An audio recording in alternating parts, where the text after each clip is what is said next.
Welcome back to the channel, everyone. Davey Deathray here. Hope you guys are having a lovely, lovely day. Thank you guys so much. I know I'm supremely late. I apologize a million times over. Not me in my socks and slides at the local Fry's trying to grab a drink before the stream. And man, the Fry's was crazy. The cops were out there. Half of the parking lot was cordoned off. All the computers were mad at everyone. It was like maximum overdrive. It was just crazy. But I was able to get this cool ghost drink that's a sour punk lemonade. So I had to get it because I do like pink lemonade, and it said punk. So they kind of got me there. Plus, like hot pink and black. I mean, that's one of the best color combos out there, right? You know what I'm talking about. Let's see here. Just want to make sure my volumes are good. Can you guys hear me okay? Just want to make sure. And yeah, guys, we are here. Thank you so much for joining me. We're here to talk about the Crystal Lake teaser and the A Nightmare on Elm Street remake news, because I put out my own videos and stuff. Some people jump in the comments and all that, but what I really think is cool is, a couple days later, just having a chat about it and seeing where you guys stand and getting a feel for, your thoughts or theories, or even like wants and wishes, like, what you think we're going to get, what you actually want from these, these properties coming back. So yeah, we are just going to have a fun little chat that's pretty much going to be, I guess I'm leaning on you guys to really jump in and let me know what your thoughts are, but I've got like an outline so we can go through and I can basically kind of take your temperature on some of these topics here.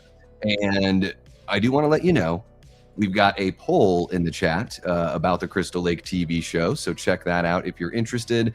We've also got a super chat goal if you want to keep on rolling. Now, of course, the hour that I'm talking about, like, I just started, so that means that I would go an hour more from when I started. So if we reach that goal, then we'll keep on rolling. No matter what, I figure we're going to be here for a good, probably hour 15, something like that. So yeah, let's go ahead and get things rolling. Oh, one more thing I want to remind you or let you guys know about, because sometimes I'm good about letting you guys know about these things. Sometimes I am not.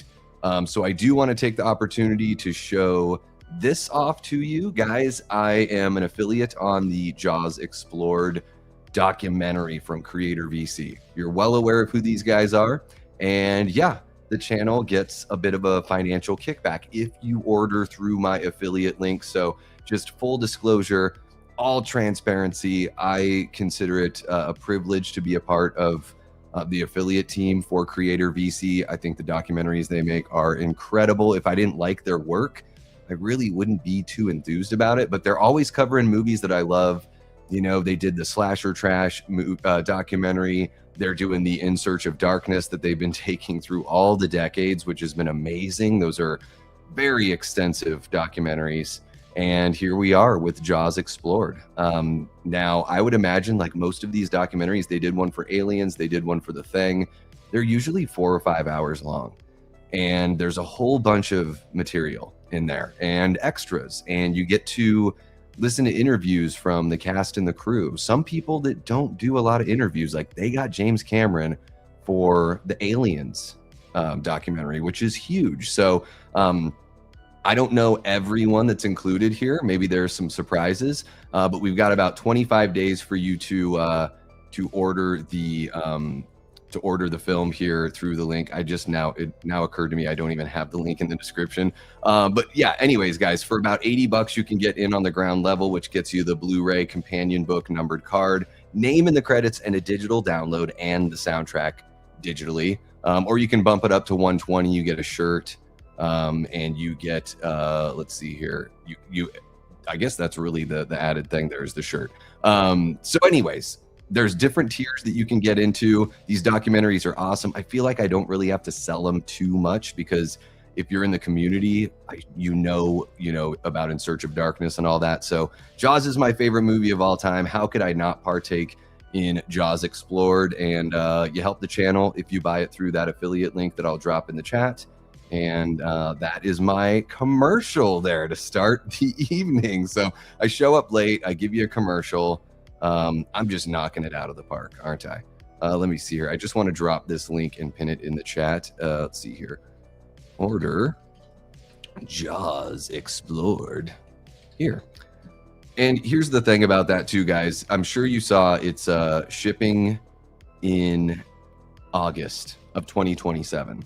However, what I've noticed from Creator VC is, you know, you get a digital copy of the film as well. I would imagine once the digital copy is ready, I believe they, you know, send you that code or that ability to be able to watch it digitally if you'd like to before you get your physical copy. So there, the link is pinned in the chat. I'm going to jump on over and say what's up to you guys, and we're going to get rolling with the rest of the stream. So hope you guys are doing well. Let me catch up with y'all. Oh, and of course, hit the like button, subscribe if you haven't already, hit the notification bell. That way you won't miss it when I drop a stream. Like I build it like 3 or 4 hours before we actually go live or something absurd like that. Let's see here. Who do we got? We got our guy Daniel, Mr. Midnight Vestige. How are you doing, sir? Welcome on in. Great to see you. One of our amazing channel members there. We got Paula Fitzhenry. How are you doing, Paula? Paula dropping the $5 super chat. She wants to go until 1 a.m. It might take you 1 a.m. is what? That's 10 p.m. my time, Paula. Oh my gosh, that would be a really long stream. I would wear everyone out just with my personality alone. Everyone would not like me afterwards, but we'll see. We'll see. Let's see who else we got here. We got our guy Jeff. What's happening? Mr. Down is up.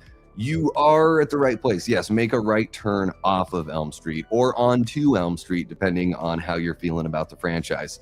Welcome on in, Jeff. Thank you so much for being a channel member. All right, we've got Ryan West. Is it a coincidence that Freddy and Jason are back around the same time? You know, it feels it's going to be a little bit before we get Freddy all the way back, you know, but having the news drop on the same day we got the teaser is pretty exciting, Ryan. There is something that like feels faded about that, you know? So I don't know, maybe we will get another Freddy versus Jason. It would be years down the line, but even though I'm not the biggest like versus fan as far as movies go, you know, I dig it in comics and stories and stuff like that. I mean, I'm not going to throw a fit about it. Like if they end up making another Freddy versus Jason and it looks cool, then I'll be down, you know, totally. I think those characters do, like, even though that movie's not my favorite, it's a really fun movie and the characters go together really well. I will say that. Let's see who else we got here. We've got, everyone is just chit-chatting. I love to see it. Love to see it. We got Tia Nina, another one of our great channel members. How are you doing, Tia? What channel is this TV show going to be on? So, well, it's streaming on Peacock. So I just call it a TV show because I'm old, Tia. But yeah, technically it's a streaming show. Technically. But yeah, it'll be Peacock there. See what else we got. Oh my goodness, you guys are amazing in the chat. I love seeing all the back and forth here. I know, and I was so late jumping on in. Christine says, hello, David. Finally chilling after dinner and making a pineapple upside down cake for my husband's birthday celebration tomorrow night. That sounds delicious, Christine. What did you have for dinner? Are you going to be watching a movie or anything fun like that this evening? Let me know. I am not, Jeff. So I'm down in the desert in the Phoenix area. So we're pretty far down there. I mean, Mexico's, I think, just a couple hours away from where I'm at. So we should be okay. But man, it seems like it's affecting a lot of people in the Midwest and East Coast. And yeah, I don't, you know, I mean, take all precautions necessary. And yeah, I mean, look out because it seems like the air is really bad out there. How are you doing, Fantastic Oracle? Welcome on in. We got Emo Nerd Girl hanging out. I am good, Emo Nerd Girl. How are you doing? How are you doing? Welcome on back in. We got Derek hanging out. How are you doing, Derek? Welcome on back. They are peak 2007. I just think they're kind of classic, though. They always look great. Like Rocket to Russia from the Ramones. It has that color scheme on the cover. It's perfect. Taking the temperature from you guys, we'll do under the tongue or out of the mouth, as it were. Yeah, we won't try the rectal temperature, Christine. I will. Yeah, I'll give you that one. Lean on me. When you're not strong, now be your friend. I don't want to sing anymore because I don't want to get hit with the thing. Let's see who else we got. Holy cow, we got Jigsaw. I gotta keep on rolling, keep on rolling. Ooh, roll with the changes. Love REO Speedwagon. Oh my god, I don't even know if that's who you're referencing, Jiggy, but I owe you some singing because last night you were amazing with the super chats. And whenever I have a panel on or guests on, guys, I'm so aware that I'm not there for you like I normally can be. But that's why we do something like this. You know what I mean? What's happening, Gory? Welcome on in, man. Great to see ya. Tia celebrating 8 months of channel membership, guys. That is awesome. Thank you so much, Tia. I can't believe it. Oh my goodness, we're gonna be at a year before you know it. Look at us. Look at us. Not a coincidence at all. No, nothing. Yeah. Yes. Flashline. Give me your thoughts here. Okay, we already got some. Here we go. So this is perfect. Flashline, we are talking Nightmare, so go ahead and drop whatever you got down in there. Dude says, great to hear this Nightmare news. Get Ty West to direct, shoot it on the same film stock of the original Nightmare, angling back a new villain too, with their own look. Okay, Heather, famous lead actress. Okay, let's just go ahead and dive right in. Right, let's just go ahead and get into it. I'll go through each one of your points you make here. Ty West, really good. Yeah, I mean, I think he's a great director. You know, the only thing I think of is he seems to like to kind of do his own thing, go with projects that are like his original creations. But dude, I mean, A Nightmare on Elm Street is massive. For him to be able to put his stamp on that, even if he just jumps in and similar to David Gordon Green, maybe just does a few movies and gets out, and then he gets to leave his stamp on the franchise forever. I mean, I think he's a fantastic filmmaker.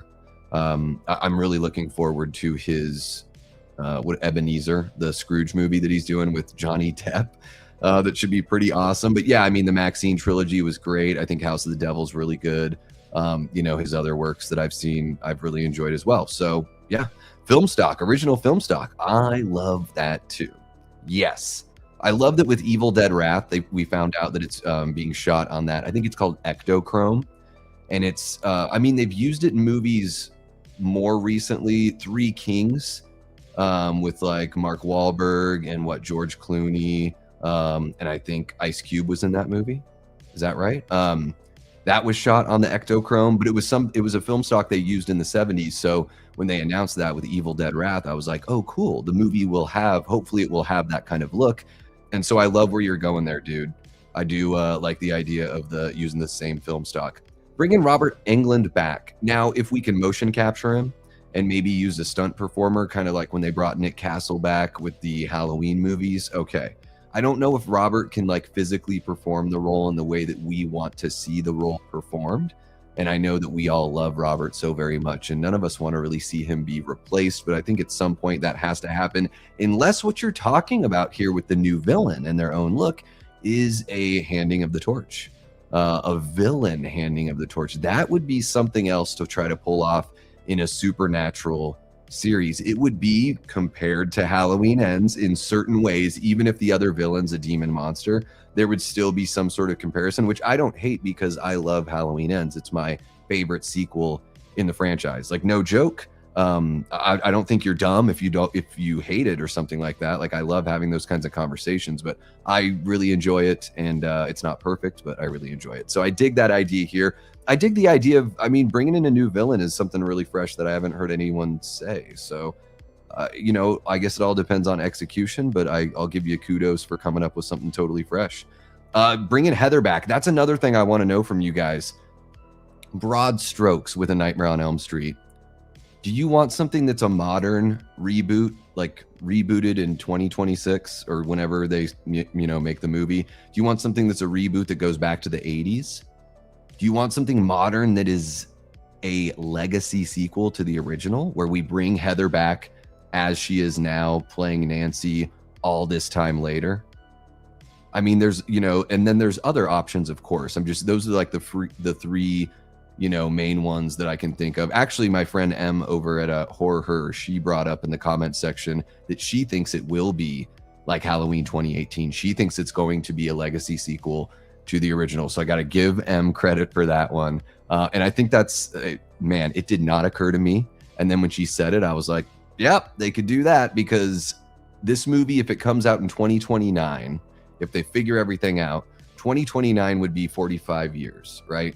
Of A Nightmare on Elm Street. So, that would be a great time to drop a legacy sequel. Or, I mean, really just anything. But if you're going to have Heather in a movie again, and if you're going to get Robert back, I mean, you got to do it as quickly as you can. And of course, famous lead actress, I got nothing against that. You'd figure they're going to pepper in some famous people with a franchise like this for sure.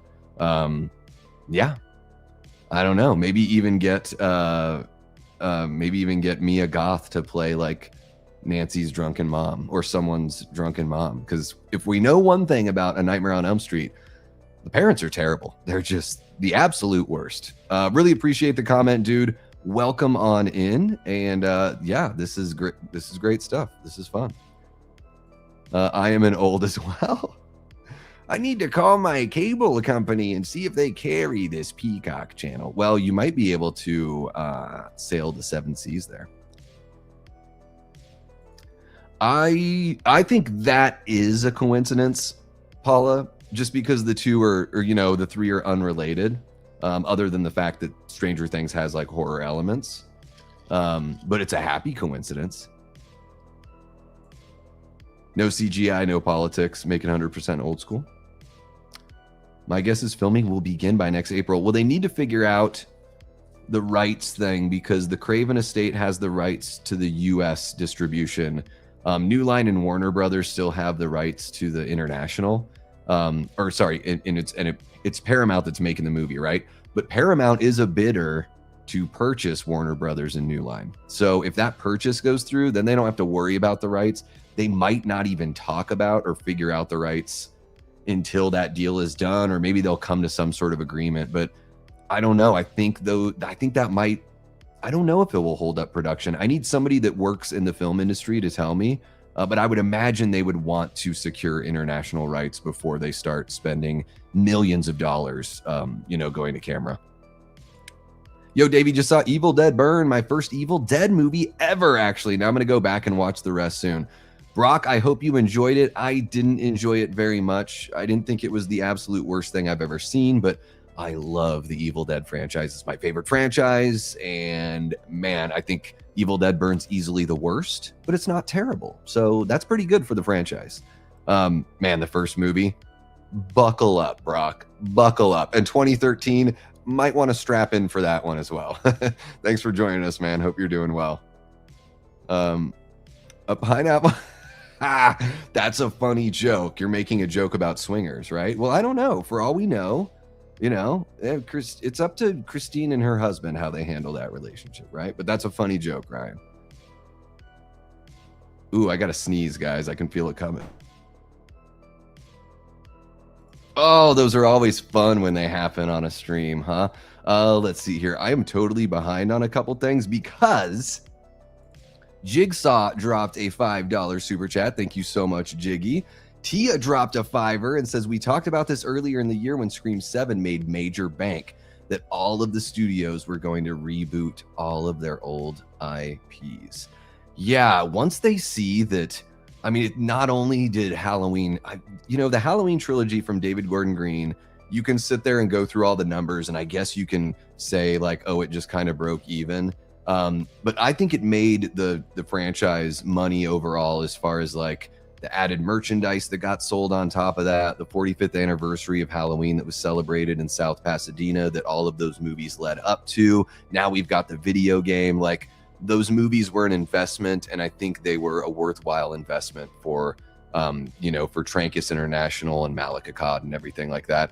And yeah, we're seeing that now with, I think Scream 7 maybe even was a big test there, Tia, because there was all that weird venom about Scream 7, and people just really, let's be honest, guys, like there were people that decided before the movie came out that they weren't going to like it for political reasons. And that's a bummer, like when that happens. And honestly, like that's up to each individual person. I'm not sitting here to judge them. I'll just say that I would never do that for a movie. Like that wouldn't be the only thing that held me back. If I thought it looked bad and I didn't like the politics, like something like Supergirl, I'm just not interested based on the trailer. I'm just like, this doesn't look like my kind of movie. The Odyssey, I haven't seen the last Christopher Nolan movie I've seen, Dark Knight Rises or Inception. I don't know which one came later.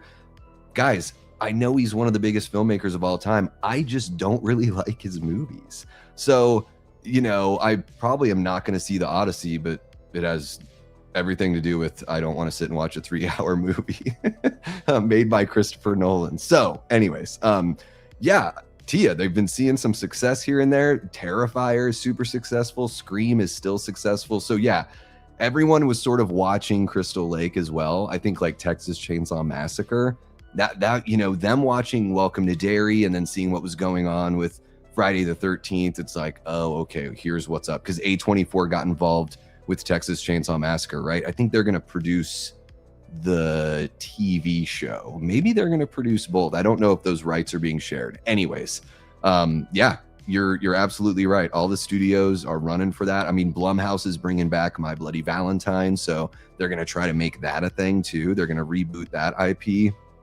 What else is getting rebooted? Is there anything else we can think of off the top of our heads? I mean, gosh, guys, I would take a Pumpkinhead something.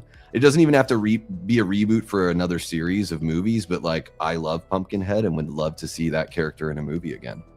Thank you so much for the $5, Tia. So is this, gotta keep rolling through the years. Thank you so much for the $5, Jiggy. You are amazing. Thank you. I saw Ryan earlier asking who won the Spinamaroo. Antonis Andriotis won one of the batch of tickets, but I haven't been able to get an email from Antonis. So Antonis, if you're in here, let me know. And then the other one went to Shannon, and she graciously donated hers, and that donation went to our buddy Ryan Michael out in Portland. Okay, let's see. I'm going to catch up with you guys here. That is brutal, man. So you guys, if you stay inside, is it better and you just have to replace your air filters like crazy? Yeah. We got Izzy hanging out. What's up, Davey in chat? I'm hyped for the horror news. I'd say horror is back, but it never left. I just seen a crazy movie called Vivarium. I don't know if you guys have seen it. Check it out sometime. I think I've heard of Vivarium, but I don't believe I've ever seen it. Yeah, it is a great time. Izzy, what are you most pumped about? I mean, I know we're getting Crystal Lake here in October. Are you chomping at the bit for that? I know some people, you know, like I'm digging that teaser, and I know not everybody is. Like our guy Asha out in the UK, he's not feeling it. So guys, please feel free, even if you're like, what, Davey likes that? Like, and you know, tell me why, of course. Like I'm always curious to know why, but I understand that we all have different kind of viewpoints on these, and I'm very curious just to know what you guys all think for sure. Wow, 211. That is rough and very gross. The vibe, Teal Kit, is really, you know, talking a Nightmare on Elm Street reboot and Crystal Lake TV show. So really just kind of, I mean, I had an outline ready to go, guys, but I love your energy here in the chat. So I'm just going to go, you know, keep on rolling, right? Just like REO, keep on rolling through the chat here. That is a wild one to see as the first Evil Dead movie, Brock, because it is the most unlike Evil Dead. To me, Army of Darkness and Evil Dead Burns stand out the most as the two, like, very different. Yeah. What's happening, Hollywood Lito? Welcome on in, bud. Great to see you. I know I'm behind on the chat. I know I'm behind in the chat. Robert stated in an interview he couldn't do Freddy anymore. Only way he could play Freddy was an animated series, which would love to see. I mean, that would be really cool too. You know, to do something animated would be awesome. I still think mocap would work. And I wouldn't be, I know everyone wants to be like anti-CG, and I get it, guys, but there's so much good work you can do with that. And if you motion capture it, we can have Robert back and we can make him look like Freddy from part 3, or really whatever Freddy they want him to look like, they can make him look like that, you know? So it's a way we could have him back and still have it look the way that we're used to.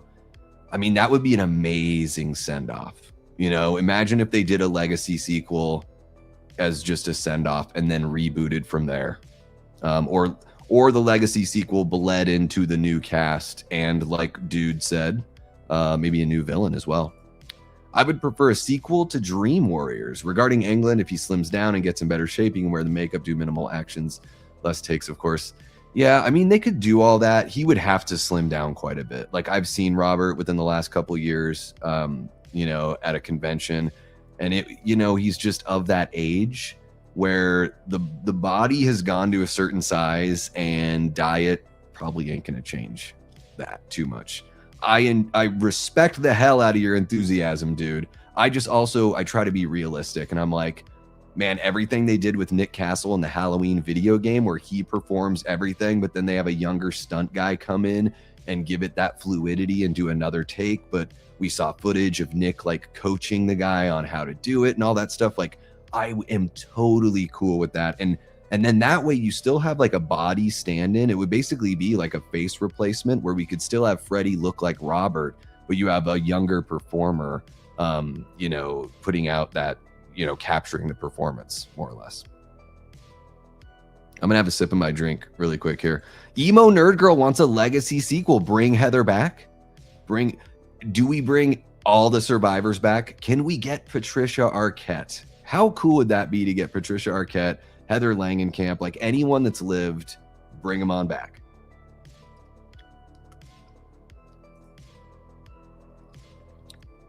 Oh my goodness, guys, the sour punk lemonade. Holy cow, very, very tasty. Very, very tasty. I'm just catching up on the chat here. It did more, yeah. I think it's just like pretty close. Like, you know, the first one was wildly successful, and then, you know, due to COVID, the other two just were, I mean, due to COVID, and of course, like the other two weren't received as well. You know, unfortunately, I think it would have made a lot more money if, you know, if the pandemic didn't happen, but everything would have been different then. What's happening, Eli Cortez? Hope you're doing well, bud. One of our great channel members and Death Squad mods. Welcome, welcome. Yeah, guys, don't forget to hit that like button. Subscribe if you haven't already. All that good stuff. If you're watching after the fact, jump into the comments. Let me know your thoughts on the Crystal Lake show, A Nightmare on Elm Street, wants, wishes, thoughts, theories, all that kind of stuff. And if you dig what we do here, hit the hype button. How about that? Thank you so much for sharing that again, Eli. I think I've got it pinned in the chat, but I love the reminder either way. When I say that, Eli, I think I wanted to make sure that I actually pinned it in the chat. Thank you so much, man. I do appreciate that. Yeah, guys, if you're gonna get that documentary, you know, why not use my fun link? I'm just checking up on the poll here. 32 votes. Will you binge all 8 episodes of Crystal Lake the week it comes out? And 66% of you say hell yeah, right here with you. I love that. So yeah, guys, we can set that up. That'll be wild to do that, but we can watch that whole series all together, and it'll just be a very interesting watch party because people will be jumping in and wondering why I'm not showing the show. But what we can do to make it really fun is we can set it up on Discord to where you could go to the Discord and you could watch it along with us. So Tia, even if you don't have the Peacock, as I like to call Peacock, if you don't have Peacock, then you'll be able to jump into the Discord. I do want to set something like that up. So we've got some time and should be able to do it. One of my best friends, David Woodruff, is the son of Tom Woodruff, who played and created Pumpkinhead. David is itching so bad to do a legacy sequel or reboot. Is that your friend that you went to Evil Dead Burn with? Yeah, I mean, Pumpkinhead's fucking awesome. Like, I love folklore horror. I mean, it's like you do it right. It's just timeless. And Pumpkinhead is so good. So good. Oh my God, it's such a breeze to watch. It's a really great Tale of comeuppance. What's not to love? What is not to love?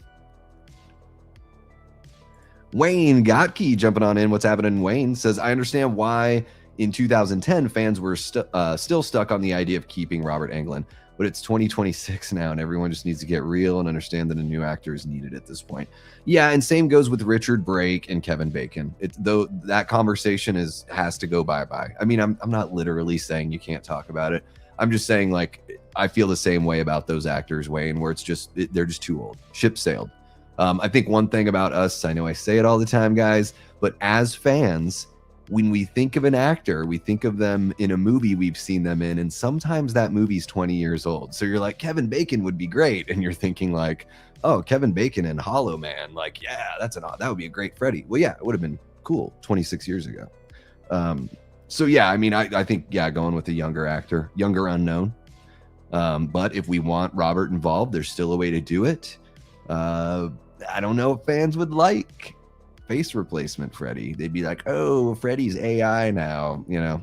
I mean, I could just predict what the discourse would be like, because let's be honest, guys. I mean, I try to be a nice guy, but comprehension is not at an all-time high in our world. Reading comprehension, listening comprehension, vocabulary in general. So yeah, you know, if you did something like motion capture Robert Englund with a face replacement, people would throw a fit, unfortunately. But I think it would be the way to have your cake and eat it too. If you really want Freddy to look like Freddy and you really want it to be Robert, we are being limited now in how we can make that work. Rolling, rolling, rolling, rolling. Rolling, rolling, rolling, rolling. Thank you, emo nerd girl. I will say this, guys, about Limp Bizkit. First album, $3 bill, y'all. Yeah, I can totally get behind that. Yep. Everything else after that, pop. It's just pop at that point. Eli, oh my goodness, member for 23 months. Thank you for all the amazing content, my guy. Eli, thank you so very much, man. The content is, I love doing it for you guys. And when I started the YouTube channel, I was sitting there thinking, man, I have a lot to say about these things that I'm really nerdy about. And there are people in my life that I can talk to about it, but I still have so much more to say. And I watch channels like Dave McCrae, Wolfman's Got Nards, Drum Dum, stuff like that. And, those guys, I was like, I'm thinking the same things, or I've had the same thoughts before, or there's something here that maybe I think I could add to the greater conversation, or, whatever it is that as an audience member that you might think. And it just got to the point where it was like, I'm just going to do this. And if all it is an outlet for me to connect with people and share the way I feel about these things, then awesome. Like, that'll be enough. If other things can come as a result, which, I mean, it's been absolutely beautiful. There have been few negative things, of course, but man, it's the community out here is incredible. And Eli, you have been, I mean, no joke, a pillar of the entire YouTube horror community. Or not even just horror, just everywhere I see you, whether it's Garrett's channel or anywhere else, and the amount that you've contributed as being a moderator, sharing other people's channels, which I think is an awesome thing that we do here in the community. And then even, you've sent me so many amazing gifts and movies. I mean, I never saw E.T. until you sent me the Steelbook. I probably would have watched it at some point, but you sent me the Steelbook and I was like, I got to watch E.T. because I've never seen it. And now there's no excuse. Steelbook is staring me right in the face. So I really do appreciate you, man. I just figure fair trade, right? I'll make the content. You keep on showing up and yeah. And then we both have a friend in one another. So thank you so much for the 23 months, man, for everything, Eli. Really do appreciate you. I'm excited to see how they approach the Freddy and Jason and what they can do with both storylines. For sure, the atmosphere will be there. I'm just hoping they do the characters right. Yeah, I mean, let's talk about Jason for a sec, guys, because I want to take your temperature. Christine, come on. How much Jason do you think we're going to get in the Crystal Lake TV show? And sub question, how much of it's going to be little kid Jason and how much is going to be adult Jason? We know they're both going to be in it. I'm actually going to pull up the IMDb right now so I can read exactly how many episodes, you know, each actor is slated for according to IMDb. I guess that could change, or it could be bunk or whatever. So let's see here. Callum Vincent is set up for 4 episodes of the show. So Jason could die in the first episode and then we get flashbacks, or Jason could die as like a mid-season, I guess it wouldn't be a finale if they're dropping all 8 episodes, but just a mid-season dramatic moment or whatever. And then Zachary Branch, who is listed as adult Jason Voorhees, 3 episodes.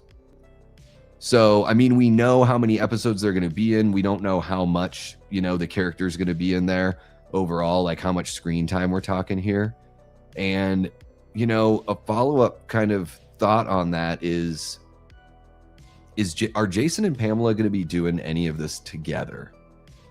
Does Pamela have a standard psychotic break like she has in the original canon that we know now?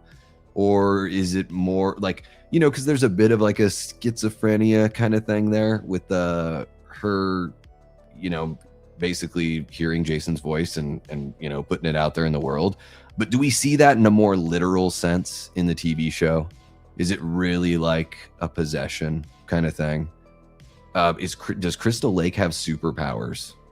I know that might sound dumb, but the Jason universe and A24 and Peacock, they're all like, they are, even though they have the rights are split, they're both in cahoots creatively, allowing each other to like use certain things. So, hey, we have the rights to this thing, but we're going to give you the okay. So like Horror Inc., who's doing Jason universe, they're okay with all the stuff that's going to be put in Crystal Lake. Like they've worked that all out. So, you know, in Sweet Revenge, the lake does have a supernatural power because the lake brings Eve back as a revenant, just like Jason. In fact, she looks more like a Deadite in Sweet Revenge than the Deadites do in Evil Dead Burn. I'm just going to keep on getting Evil Dead Burn digs in wherever I can. So are they going to keep that lore? Like, is there a curse on the lake? Does the lake have superpowers? Is that why Jason came back? Because anyone that dies in the lake is resurrected as a revenant. I don't know. It's the fun time to like sort of just postulate and see what we all think, because, you know, here in 3 months, pretty much 3 months exactly, right? It's the 7th or 16th today. So 3 months exactly, we'll be talking about it after having seen it. And I love kind of getting everything percolating and see what you guys think. And then as far as Freddy goes, I think, you know, hoping they do the characters right. Absolutely. I think story is essential. The story in the original A Nightmare on Elm Street is awesome. It's really damn good. And they're going to base this new movie off of that screenplay. So hopefully we do get something that's not a retread or a reboot, or a straight up remake. I would like to see something that's not a straight up remake. And yeah, you got to do the characters right. Yeah. Ozempic, yeah. Well, anything to get him to come back is motion capture and replacement. You know, I think it would be okay. It would be amazing. And I think at this point she would do it. I do. If Heather came back, reached out to her, like I think Johnny would come back too. Johnny, I think after, you know, because he's in Freddy's Dead. I'm sure you guys know this. I don't think it's a secret, but after Wes Craven's New Nightmare came out, you know, and whenever at some point Johnny and Wes, you know, either spoke in person or corresponded, and Johnny was like, how come you didn't ask me to be in New Nightmare? And Wes was basically like, I thought it was like there was no way, because, you know, Johnny was so big at that time. And he was like, oh, I would have been in it, no problem, you know, as himself. Which, imagine, New Nightmare is already so good anyways. Correct me if I'm wrong, Lito, if you're still in the chat, or if you have better context for the whole story. But yeah, it was basically like it just was never put out there because Wes thought there was no chance. And damn, would have been interesting to have Johnny Depp playing Johnny Depp in Wes Craven's New Nightmare. And to look back on it now, like the legacy of the film would have just grown and grown and grown because Johnny Depp's only become more popular, you know? They had Billy D. Williams reprise his role as Lando in the last Star Wars sequel. It was totally noticeable that they were trying to work around his limitations due to age. Yeah, like sitting down all the time and stuff. Yeah, it would be better to just have somebody to just motion capture it and do the replacement digitally, and you wouldn't even know. The only reason why you would know is because they would tell you in an article, you know. But like if you watch the film, you wouldn't even be able to tell. Guys, there are so many digital effects in movies and TV shows that we never notice. Trains, helicopters, planes, vehicles, entire landscapes, you know, and a lot of times people don't notice. Like regular everyday items get replaced in movies all the time, like in the backgrounds and built in Unreal Engine and stuff, and we never know. And then even like with Evil Dead Burn, you know, the CG fire mummy at the end of the movie has practical elements to it, even though there's obviously CG layered on top of it. Not saying it's a great idea, but do you think it could work with a new actor for every new Freddy film, like Part 2 Freddy taking over a new body? That could work, Ryan. And I think, I don't know if they would do that just because we're used to Freddy being like the one guy, but somebody is, did I hear somebody pitching, man, I can't remember if it was like a buddy of mine that pitched this or somebody else that pitched like a series of vignettes about Freddy, and in each story, you know, each little short film or short story about Freddy, he does look different because like a mythological character, he's described like through the ages, but like a game of telephone, the description starts to change and warp. And also that he, you know, Freddy usually leans into the things that people fear and the things that get to people's, you know, get under their skin or get to their psyche. So what if he physically, I mean, he physically changes in the other movies as far as like creatures and costumes and stuff like that. But I mean like wholesale change. Or you could have a reboot of Freddy where Freddy he has certain elements that are similar, but they do like a redesign on the character because the stories have been passed on for another, you know, basically 2 generations since the first movie at this point, right? It's been over 40 years. So all the tales that have been told now, Freddy, when he's described, is described differently. So this new crop of kids that when they're having dreams, they see the version that's being described. So I don't know. But yeah, you could definitely play with the whole, like a dream demon could look different in every movie. Absolutely. I think the best path for Nightmare on Elm Street is a remake that fully leans into the dream demon idea where Freddy doesn't even have a physical form. Dream demon of the endless Freddy. Thoughts? I think you could do that for most of the movie. I think at some point, if you're gonna call it a Nightmare on Elm Street, you gotta have Freddy. You could build up to a big bad moment, right? We already, and that would be, so here's what I got for you, Teal Kit. And guys, I know sometimes I just ramble, but also I'm just thinking on the fly.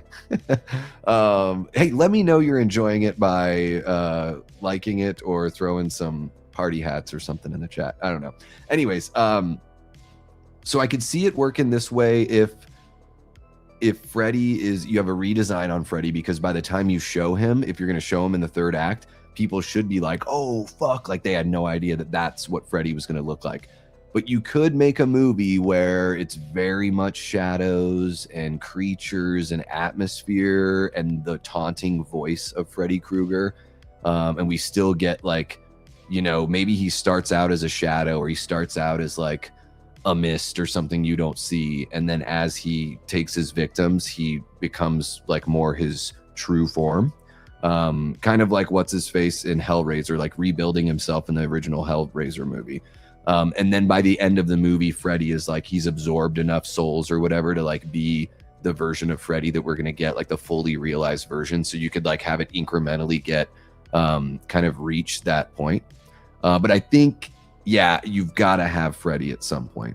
People would probably still complain if he only shows up in the last third of the movie. But I think if they ramped it up the right way, they could find a way to make it interesting for people. But people would probably still throw a fit. You know how people are. If you can swing it, bring them all back. She was, and she was really good. I mean, she's always been fantastic. I would love to see her return to the franchise. I think it would be amazing. So switching from Freddy to Jason, I love the teaser trailer and just how they're making Linda Cardellini seem way more crazier than Betsy Palmer. What do you hope to see with the Crystal Lake series? I want to understand Pamela's pain.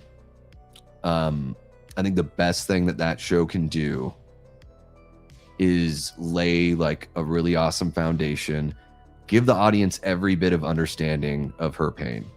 I want to see her relationship with Jason. I'm hoping they have a really loving relationship, and I'm hoping that it's just the heartbreak that breaks her. They might do something where maybe she's got a little bit of crazy underneath there even before all that. I don't know. I don't know how they're gonna. Is Jason just, you know, is Jason's disabilities something that's has a supernatural kind of root? Because I've heard something about that. I've heard a little whisper about that. I don't know. Well, I guess basically what I want to see, sorry, Daniel, to answer your question straightforward, I just really want to understand where Pamela's coming from, and I want to be just as angry as she is. So I want the show to accomplish that, because we know what she's going to do, and we know she's not a good guy. You know, as far as like the way that we view her canonically, she's a villain in the series, right? Even though she's, you know, she's exacting revenge, but on people that had nothing to do with her son's death, by the way. So she is a villain, even though she's hurt, and even though she may be a victim herself in a different, you know, as far as losing her son. So yeah, I just really want to feel that. I want to feel the agony. I want to like root her on as she's taking care of business, because in this series, seemingly she will be taking out people that at least were there and involved somehow, or didn't go to bat with her when she needed them. So that's what I really want. And I think that'll be great to, you know, we move on from Pamela after this first season, and then we get Jason for a season or two before they're ready to throw a movie at us. I think for this TV show, we really only need 2 or 3 seasons. I think I see this show as a literal ramp to get to the silver screen again. And then once we're on the silver screen, it's like the training wheels are off and we're just going. And I think that's a cool model. You know, TV shows don't have to last forever, guys. It doesn't have to be a limited series. What the hell is limited? That's not even a word. It doesn't have to be a limited series, but limited in the scope of like, we're not just going to keep on going. Like, hey, we've got a finite plan for this series, and he's going to wear Sackhead in the 2nd season, and then in the 3rd season he's going to get the hockey mask, and then in the movie we just get Jason, and there he is, the way that we've always known him. You know, that's what I would like. What's happening, Aaron? Welcome on in. Ooh, hopping in the shower. Well, you're probably out by now. Hope it all went well. Let us know. I want to make sure you didn't slip and fall or anything like that, okay? Aaron's like, God damn it, Davey. What's happening, Prince? Welcome on in. Pamela Voorhees. I don't know why you're laughing, Prince. The bloodshed face reminded me of Carrie's look, and yeah, perfect timing for Flanagan's vision. Cardellini is that mommy. She is... I mean, she's so good at acting. Like, I've loved her since Freaks and Geeks. And she's always had a really awesome, like, girl next door kind of look. And playing Pamela Voorhees, she is... I think at this point, I'm like, oh my God, she's like a total hottie. Like, Linda Cardellini is absolutely MILF territory, for sure. And, you know, you got to respect an older lady that can keep things looking good. You know what I mean? I just mean older relatively. I know she's like, what, maybe 10 years older than me, something like that. But I think most importantly, she's a really powerful actress, and she does have like a good Pamela look. The look, you know, we've seen some stills where she's got that sullen kind of like lost look on her face that, you know, I can't wait to see it in action. You know, I think we're gonna get something that we've wanted for a really long time, as far as like more Pamela and something with Pamela that's going to resonate and really mean something. Like I didn't ever like shit on Pamela, I don't think, as a character. You know, we just don't have very much of her, but I always thought, well, she's the reason why Jason does what he does, right? Like she did it for him, now he does it for her.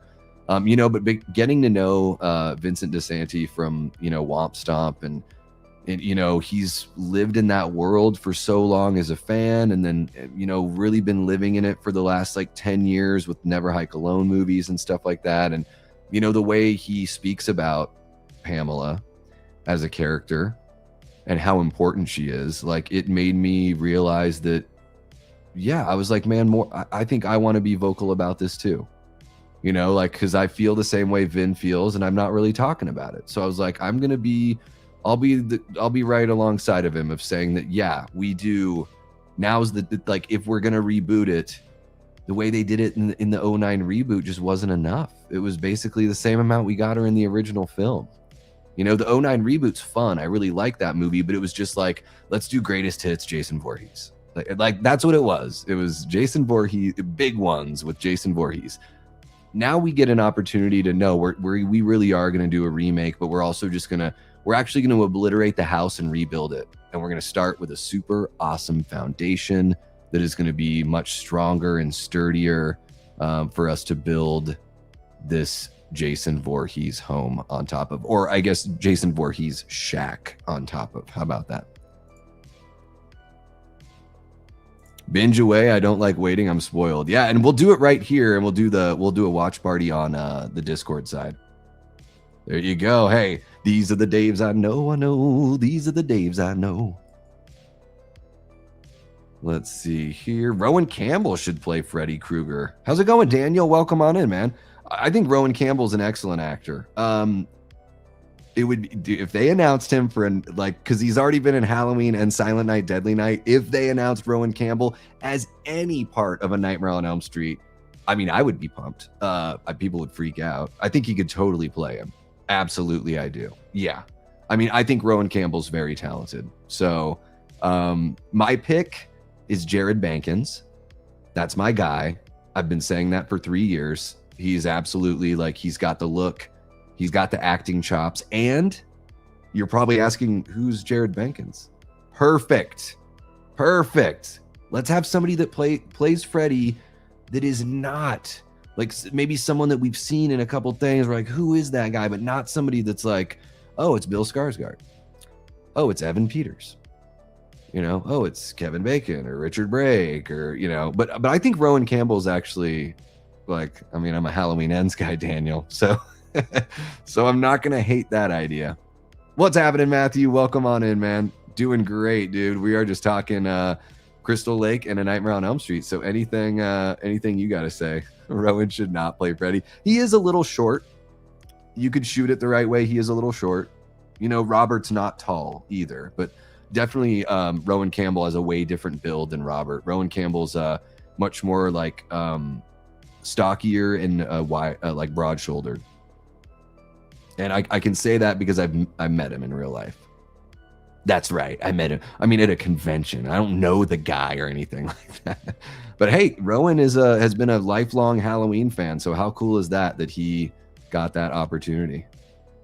Rowan kind of reminds me of a young Richard Kind. I can totally see that. I think Rowan has kind of an old school look. You know, like if you put him in like a white t-shirt, rolled up one of the sleeves with a pack of cigarette, and you slick his hair back, he's wearing blue jeans. Like, it's like he could be dude from 1950s whenever. He's got this really cool classic look, you know, like he could play a character from the 1920s. I think what I mean by it too, this is going to sound so funny. Ethnic looking white people seem like they're from another time to me. Because I know that's kind of funny. I just think there's so much blending within like people with fair skin within that genetic pool. But like if you look at pictures of people from like the 20s or 30s, you're like, man, the white people look so ethnic. I can tell that guy's Irish just from the way he looks. I can tell that guy's German. Oh, there's Frenchie. Frenchie too. I know, controversial. Digitally pasting Robert's face on the stuntman is fine for some moments. Exactly. Well, and that's what I'm saying, dude, is he would be motion captured for everything he could do. And then the moments, even if he acts out a moment, you put the stunt guy wearing the same suit. They each have their own suit, right? And then you put the stunt guy in there right after Robert's take, and he does Robert's take, and they either blend the two or they just pick the one that looks better. So it still would have that essence. Yeah, for sure. And yeah, it doesn't have to be stunt heavy, but you just want it to look right. You don't want him to shoot around the body, right? I invited him last night, but it didn't work out, Prince. But I wouldn't be surprised if you see him on the channel again. But talking comics, over here we don't really talk comics, but over there, I mean, if I start talking comics too much, Facebook is gonna be like, or YouTube is gonna be like, dude, what the fuck are you doing? This is not what you talk about. More Limp Bizkit, Jigsaw. My way or the highway. Paula Vecna is too close of a character to Freddy. God. Oh, you're talking about Jamie Bauer, Campbell. I don't know. He has the chops, but I agree that it's the fact that he played Vecna, I think, is like, it doesn't disqualify him, but it would be pretty samey. Yeah. I haven't seen him recently. Yeah, I don't even know. I mean, Wes was always really good at playing guitar. I watched it. I ended up watching it. I did not cry. But it's very good. I mean, the emotion is like, it's sold so well. Like, it really does hit you in the right spot. Okay, let me see if I can catch up a little bit here. I think we're going to get more younger Jason as a flashback. I don't think we'll get adult Jason until later. Yeah, I would imagine that'll be the last 3 episodes. To me, when we see the hand grabbing the machete, that could be adult Jason. Yeah, because after that shot, they do show Linda it looks like she's wearing the, I don't know if it's supposed to be coveralls or, work shirt or whatever, but they could be fooling us with that. Or they could be doing something where it is like a literal possession. Like she sees Jason's hand, but it's actually her. How about that? She sees that it's Jason. She thinks it's Jason doing it, but it's actually her. I don't know. What do you think about that? Jason wasn't a very good swimmer. Jason gonna be training from Mama said knock you out. I'm gonna knock you out. Catch up on you guys here. That seems kind of Pet Cemetery-ish. Ooh, I don't know what you're talking about, but Ty, if you tell me, then oh, you're talking about the lake that brings things. Well, I'm just saying that they did it in Sweet Revenge, and technically those two things are like sharing property. So I'm just like, it is very Pet Cemetery-ish, but I don't know. It's probably not the only time.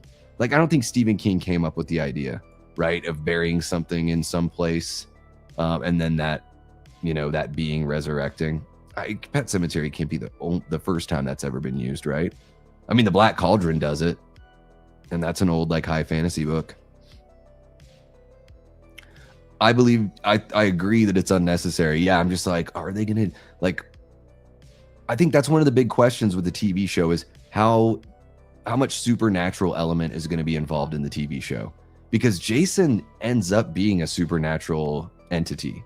You know what I mean? Like we are going to work towards a version of Jason that is absolutely supernatural as far as strength and durability and, inability to die and all that kind of stuff goes, right? So it's not outside of the realm if they want to explain it, because we never got an explanation before, but we also never got a Pamela backstory before. So I'm just sort of like, what's on the table? And yeah, I guess they don't need to explain anything, huh? What was that James McAvoy movie where he smooches off people and abuses his deaf son? Is that horror? Are you talking about, oh my God, what is that movie called? It's a remake of a movie that just came out. Mooches off people. But what is it called? I can't think of that movie's name. Damn it. I haven't seen it, but I know what you're talking about. I would say it is horror. Emo nerd girl, sorry. Yeah, I don't want that either. I think they just need to move on from Robert, you know. I mean, they could bring Lawrence Fishburne back, you know. Didn't Evil Dead Burn go a little Pet Cemetery? Well, yeah, I don't know, man, kinda. It's just like the Evil Dead Burn is so many things they could have done, and they just did like nothing with a lot of moments, you know. Yeah, that's wild. That is so wild. It's just crazy to think, you know. I know it wouldn't change the movie that much, but it would be. It's just fun food for thought to think about what it would have been like, you know. Brad Pitt is in Freddy's Nightmares. That's wild. They've also replaced hands because people forgot to wear gloves in certain takes, shoes, etc. It's amazing to see how often that happens. Yeah, there's probably times, yeah, where they've had to either do that or, I mean, even before digital effects, they would like somebody else would have to wear something just for a shot, you know, like just, oh, we messed up that shot. So somebody would be like, oh, my hand was Freddy's hand, even though it's, you know, it was just for a pickup shot. Teal Kit says, I think the best path for Nightmare on Elm Street is to fully lean into the Dream Demon idea. Oh, I already saw that one, Teal Kit. What happened? Dream sequences should be over the top and in your face, honing in on the concept that anything can happen in a dream. Yeah, I mean, let's get fucking nuts, you know. Start, bench, cut Freddy, Jason, Michael. Ooh, that's easy. Start Michael Myers, bench Jason Voorhees, and cut Freddy Krueger. Sorry, Freddy. You just don't scare me, bud. You just don't scare me. If they had it do anything, it would have been cool. Fucking dog deadite. I don't know how much of Jason will be in the season, but the emphasis will probably be on Pamela since the teaser says the legend starts with her or something like that. Yeah, I wouldn't be surprised if she dies with a couple episodes left or one episode left. And they make the last episode more of a Jason heavy episode or something like that. I don't know. Because I see the last episode of this series being sort of like an epilogue. You know, all the, you know, Alice getting picked up, or, you know, whoever our final girl ends up being, like, getting picked up. And we think that there's some sort of resolution. Instead of, you know, Jason jumping out of the lake or whatever, we get some sort of other jump that maybe has to do with adult Jason. Who knows? Well, hey, you can file your complaint with YouTube on that one. I get in the same trouble, Teal Kit. I get into the same trouble. Start, bench, cut the shape. Oh, start the shape, bench Freddy, cut Jason. There you go. That's fair enough. Yeah, what, the 40th anniversary, though, is in 8 years, something like that. So it's a while, you know. I think they'll do 45th anniversary of the original. Get that wheezing breath back like we had in the first film. Does he have wheezing breath in the first film? I think the new Elm Street should give us the origins of the jump rope ghost girls. What if one of them is actually still alive in her 60s and had to witness all the people Freddy killed? I am not against a little jump rope lore. That would be kind of an interesting way to start the movie, even, to bring them back. Sleep paralysis demon vibes. See, I've read about sleep paralysis. It is a wild thing to try to wrap your head around. No, I don't think so. Michael Johnston from Obsession. Michael Johnston should play Ash Williams for sure.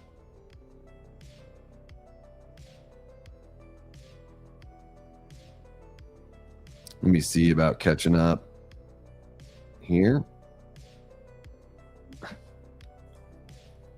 Yeah, you like my Camp Crystal Lake Davey Deathray logo? Thank you, Eli. And the director stated if they could, he would love to do a season for all 10 movies for Friday the 13th. Oh my God, no. Seriously, 2 or 3 seasons.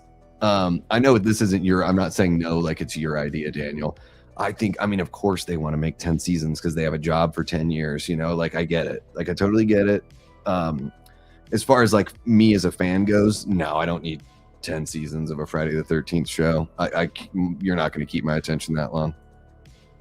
It's a horror show, not a tearjerker. Should we have empathy for her? Makes me wonder.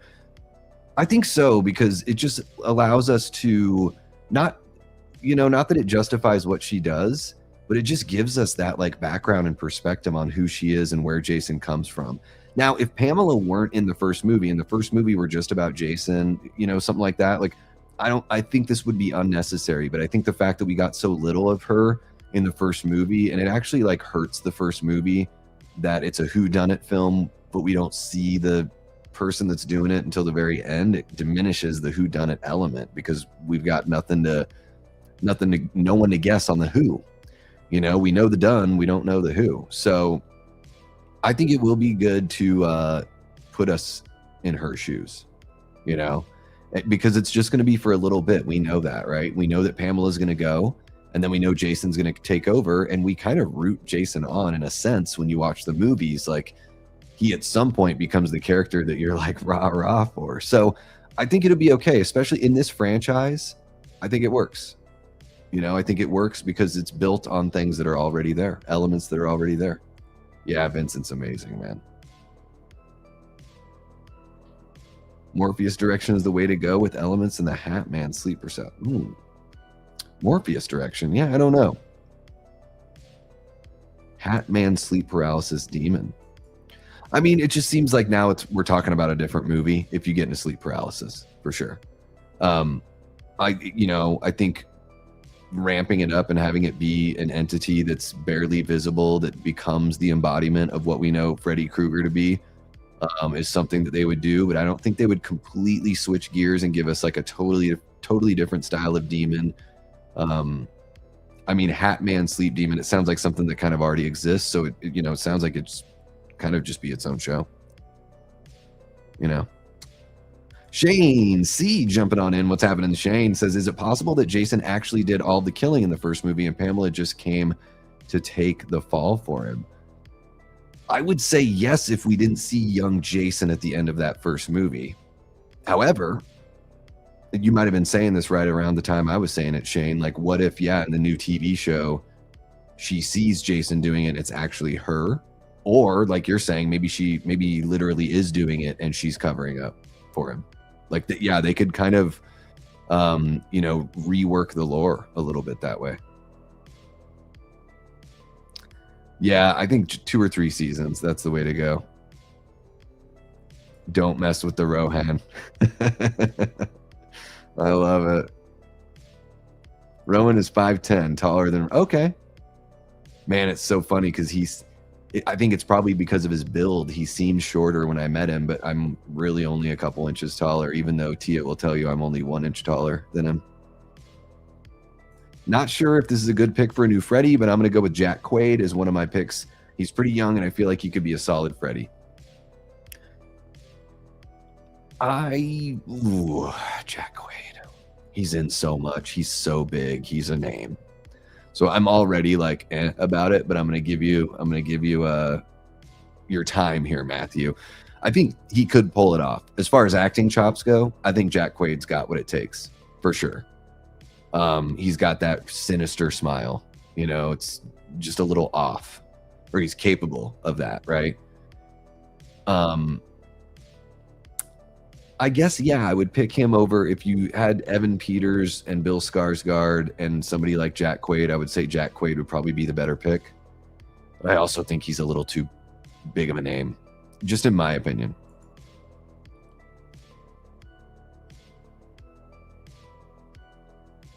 England looks more like 5'8" tops.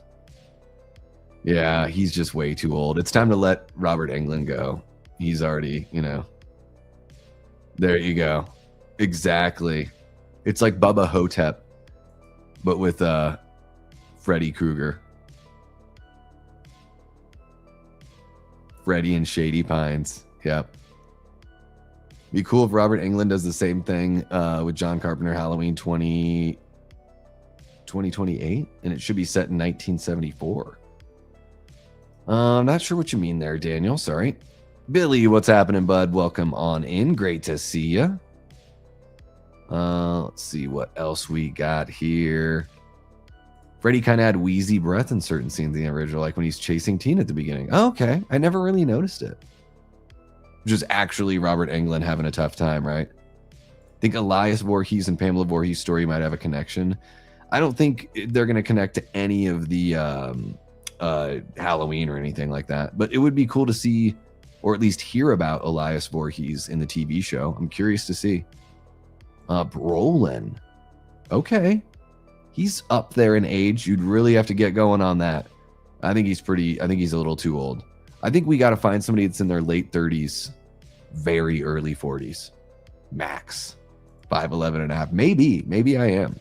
Once you get to that half, though, you round up in math. That's just how it goes to you. That's the rules of math. I don't get to make the rules of math. It'd be crazy if Pamela drowned, but Jason blamed counselors or she had a delusion and thought they did.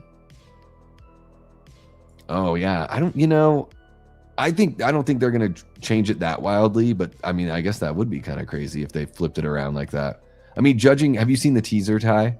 Because the teaser makes it like we see a little bit of that scene, you know?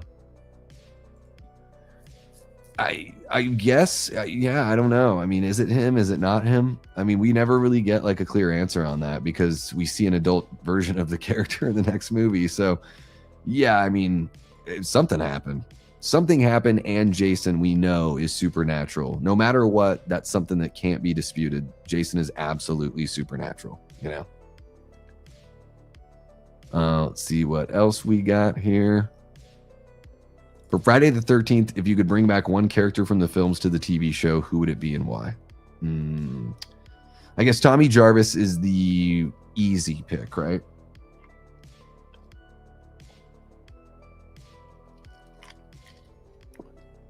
I would bring Ginny. I want more Ginny. Ginny's fucking awesome. Ginny from Friday the 13th Part 2 is, I mean, for being in only one movie, one of the best final girls we've ever gotten. The performance from Amy Steele is great. You know, Ginny is complex and nuanced and really smart in a very specific way that we learn about, that's, you know, dropped to us in a few different scenes. Yeah, it's expositional and everything, but I think they do a good job of talking about her child psychiatry and everything like that. It plays into so many elements of the film, and she has an amazing chase and puts up a really good fight against Jason. Like, I love Ginny so much, and, you know, I know Amy Steele retroactively wishes that she came back and everything like that. So yeah, I think they could definitely bring her back. I saw Amy Steele last year at Mad Monster and she looked great. So, I mean, I think they could literally, I mean, they could recreate the character, you know, or they could also just, it's kind of Elseworlds at this point. They could just bring Amy Steele back to play even somebody else if they wanted to. Yeah. No, dude, I am 6 feet tall. Derek Mears is 6'5".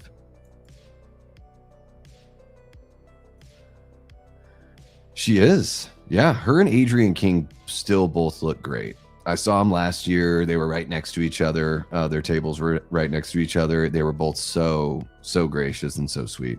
Yeah. The anthology idea was cool in 1989 with R.G. Armstrong.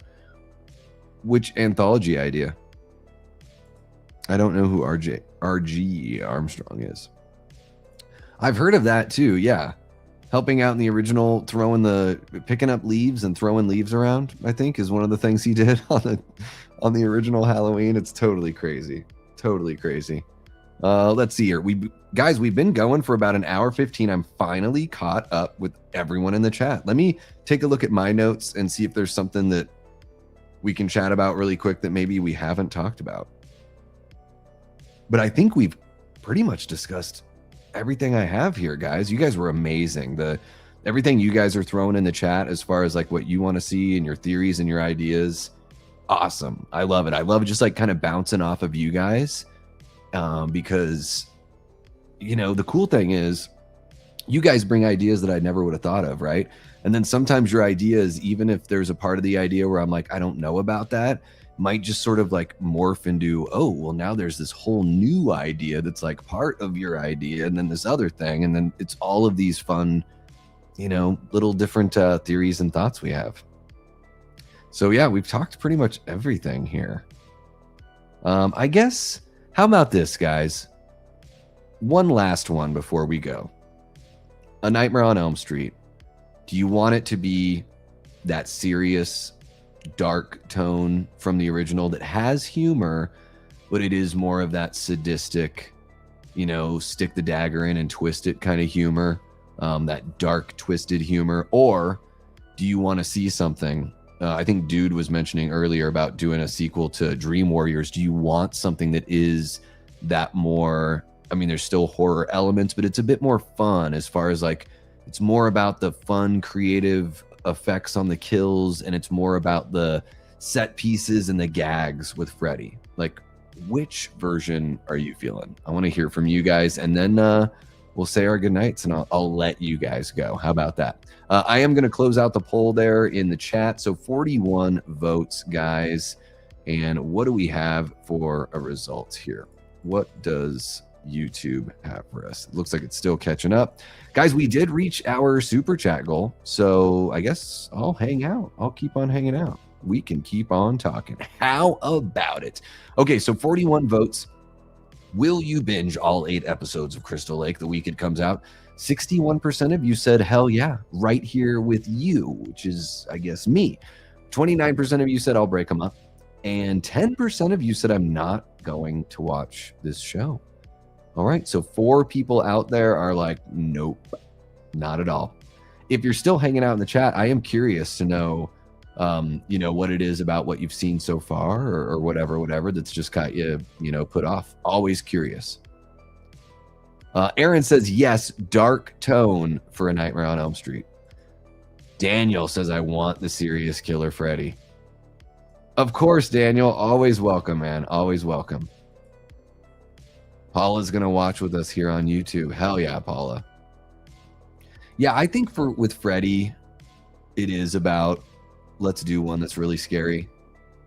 I think the 2010 one, like, really had a lot of try hard, but I didn't think Freddy was scary at all. Like, the things that he said, I didn't like it. I didn't like, you know, I think Jackie Earle Haley's like an amazing actor. I did not like what he did with the role. And, you know, sometimes good actors, they might, you know, not every performance is going to resonate with everyone, right? So it didn't work for me. But in general, I really like him as a performer. But yeah, I want to see something that it has some humor, but the humor all comes from a dark place, and there's only like low, kind of unenthusiastic laughing if Freddy's gonna laugh. You know what I mean? Like, it is more about like playing with his food, kind of, you know, instead of, it's like in the later Freddy movies, even in part 3, it's not so much, but it's like he's aware that he's got an audience that like really loves him, you know, like it's kind of played up like that. And I would like to take it back and make it feel like this mythological campfire tale, you know, something that parents tell their kids in the suburbs to make sure that they, I don't know, behave, you know, like that, just some sort of like scare story kind of like that. So yeah, I would like to see more of that like darker, serious tone for sure. Do you guys want to see any of the Freddy like one-liners come back? Like, are there any, like, you know, they love doing fan service. Like, I really hope we don't hear him say bitch for a really long time. It's just so overdone with Freddy.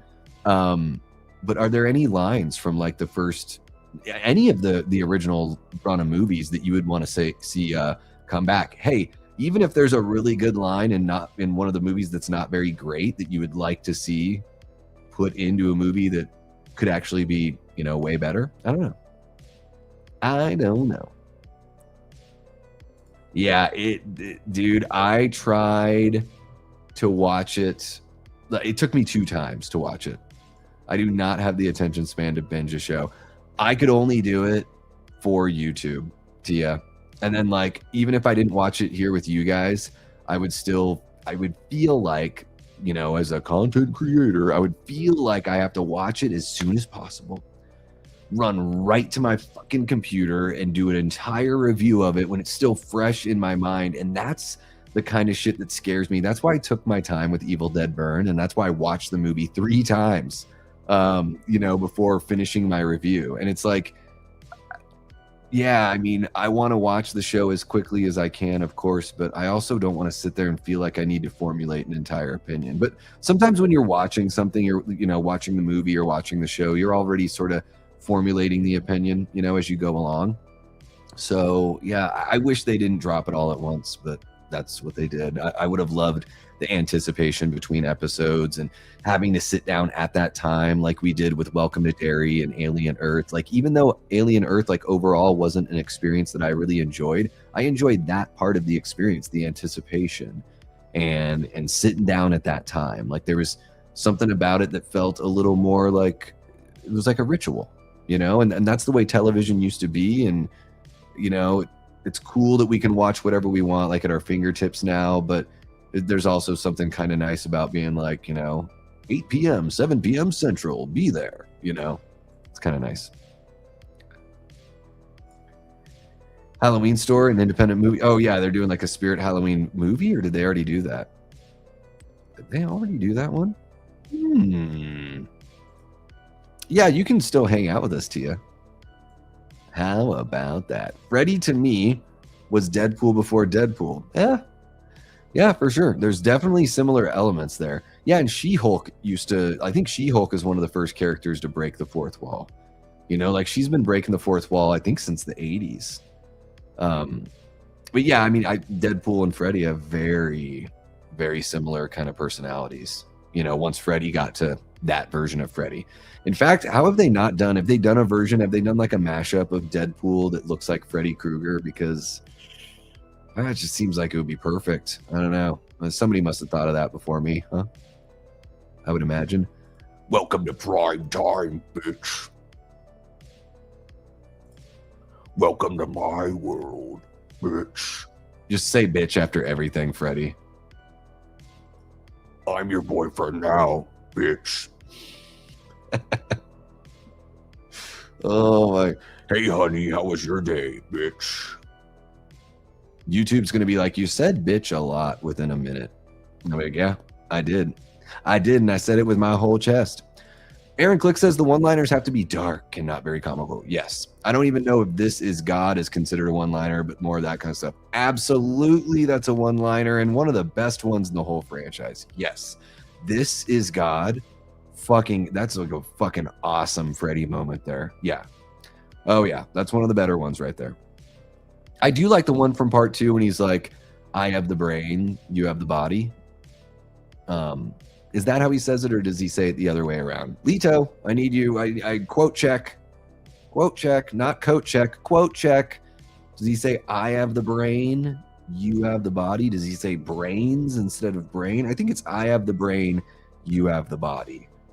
But I could be wrong. And admittedly, that one is slipping in my franchise ranking. True. There is just something nice about that, the air to breathe in between, right, Aaron? A little bit, just a breath, you know? Just let us like live in it for a second, you know? But they would have had to start the show like beginning of September, right? They would have had to like, because you would want like the last episode to come out Halloween weekend or something. Or I guess you could have, the last episode could have been slated for November 13th. Because I think that's a Friday. Yeah. So if they timed it out that way, start at end of September, have it end on a Friday the 13th, they totally could have done it. Totally could have done it. Or it would have started middle of September and end, middle-ish of November. Yeah. I think they learned their lesson from the 2010 film. I think so too. I think that's why we've seen the big break we have. Yeah.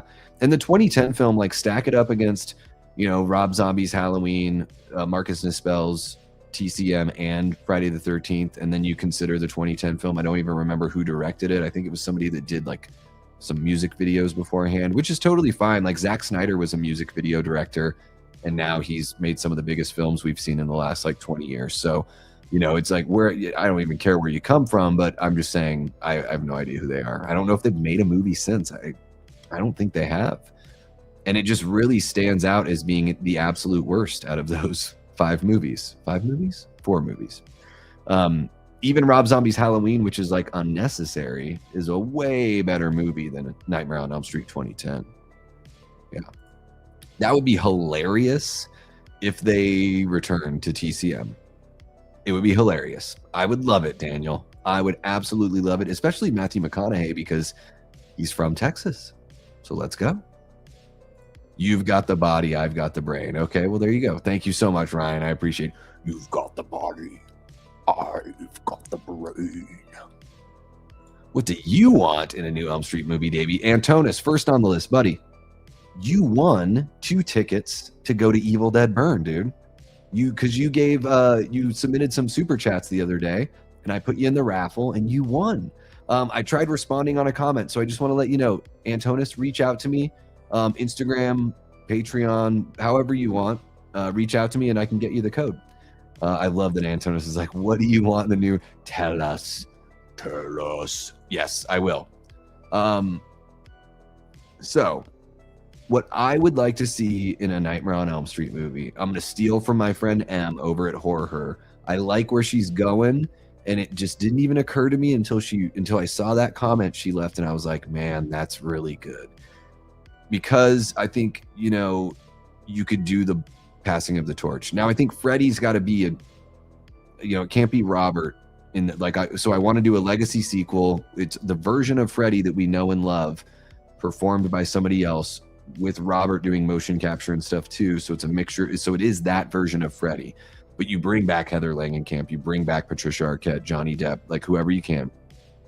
And you also bring in a new cast of characters, because we're just going to do one movie that's got the legacies, and we are going to do the handoff in one movie.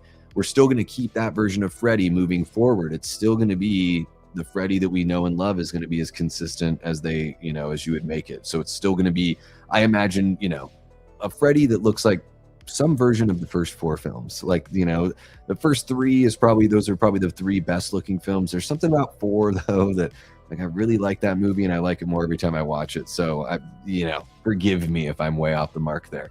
But yeah, I want to see that same classic Freddy move forward. I want to see the baton passed and a brand new, fresh cast of characters that live in our time. And maybe to them, Freddy looks a little bit different. Maybe there's some sort of confusion because we think there's 2 entities when it's really just the one that's combined. Or maybe we do have some other sort of big bad. I don't know. I do like that idea, though. I also like the idea of Freddy slowly coming back, like he's a shadow at first. He's a gust of wind, then he's a shadow. And as he feeds on souls and, consumes or, gets in people's dreams and, is able to kill them while they're sleeping, he slowly becomes more and more the Freddy Krueger that we know and love. Like, I think that could be pretty cool. Clancy Brown was good in the remake. He's pretty good. I really like Clancy Brown. I think the performances are fine. I even think what's her face, Rooney Mara, everyone's like, oh, she phoned it in and she hated that movie. Well, dude, she might have hated the movie. I don't know. I don't see anything wrong with her performance. I thought she was one of the better parts of that movie, honestly. So if she hated the movie, what a pro. What a pro. Because I can't tell. And then what's his face? Kyle Gallner. I mean, never been let down by Kyle Gallner as a performer. He gets to play the sad goth hot topic boy in Jennifer's Body and in the 2010 A Nightmare on Elm Street. He does a really good job in both of those. I mean, he's just really good in general.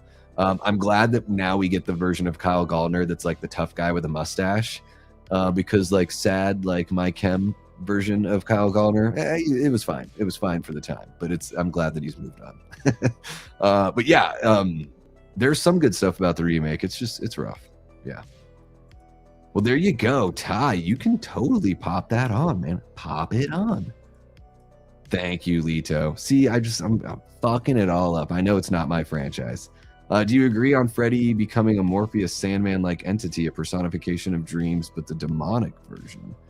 I mean, I guess he already is, right, Teal Kit? Like, I mean, he's just, they might not have said that, but that's essentially what he is. It's just Wes Craven coming up with his own version of like, oh, there's like, a dream demon. Like, I'm going to create my dream demon, So I think he pretty much is. He is the personification of demonic personification of dreams, because with each person he attacks them based on what's going on with them personally, right? So, and he attacks the weaker ones first. And, you know, with Nancy, particularly in the first film, she's the strongest character, and so he is trying to wear her down. And by the time, you know, so by the time it's him and her, she doesn't have anyone to rely on or anything like that. So yeah, I mean, I think he already is. It's just that we call him Freddy Krueger, and he has his own set of personality traits and all that stuff. You've got the body, I've got the brain. Okay.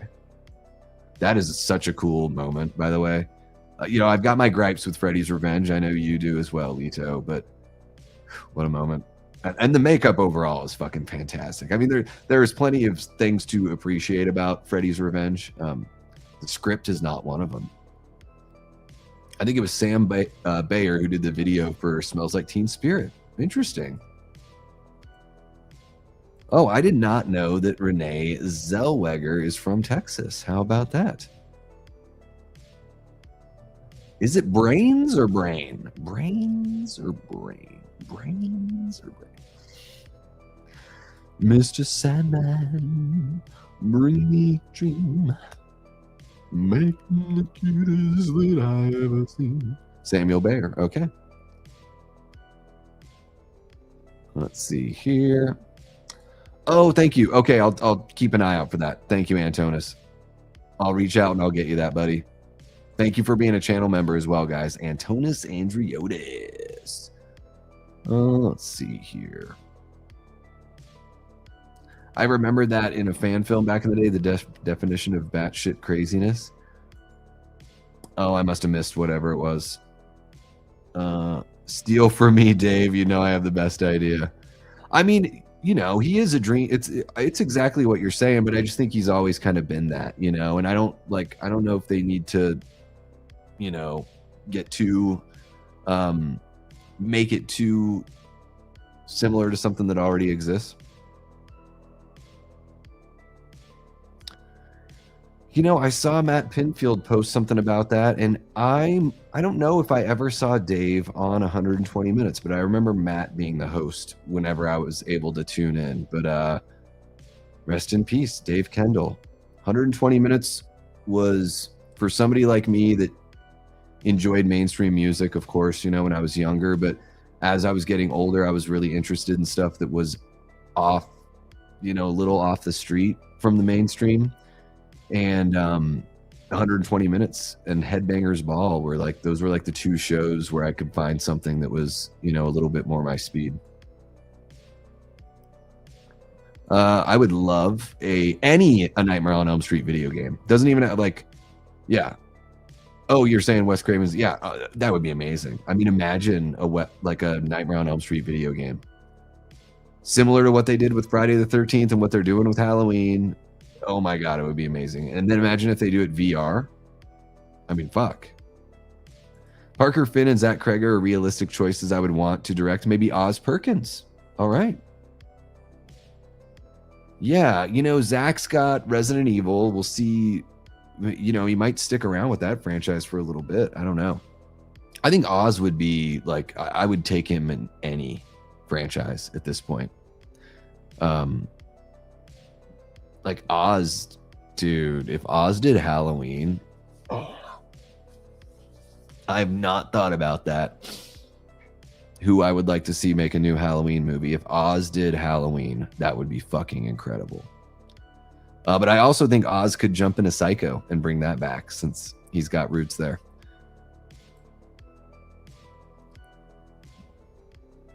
What would they do with a Child's Play game, though?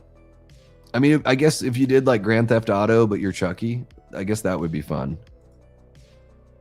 Of course, we want Raimi or Wan or Flanagan. Yeah. I mean, I know everyone's like Flanagan for everything. Flanagan is the Bill Skarsgård of directors. Like any role, any movie, it better be Flanagan. I'm like, guys, but is the guy ever going to be able to do anything? But I hear you. I mean, he's really good.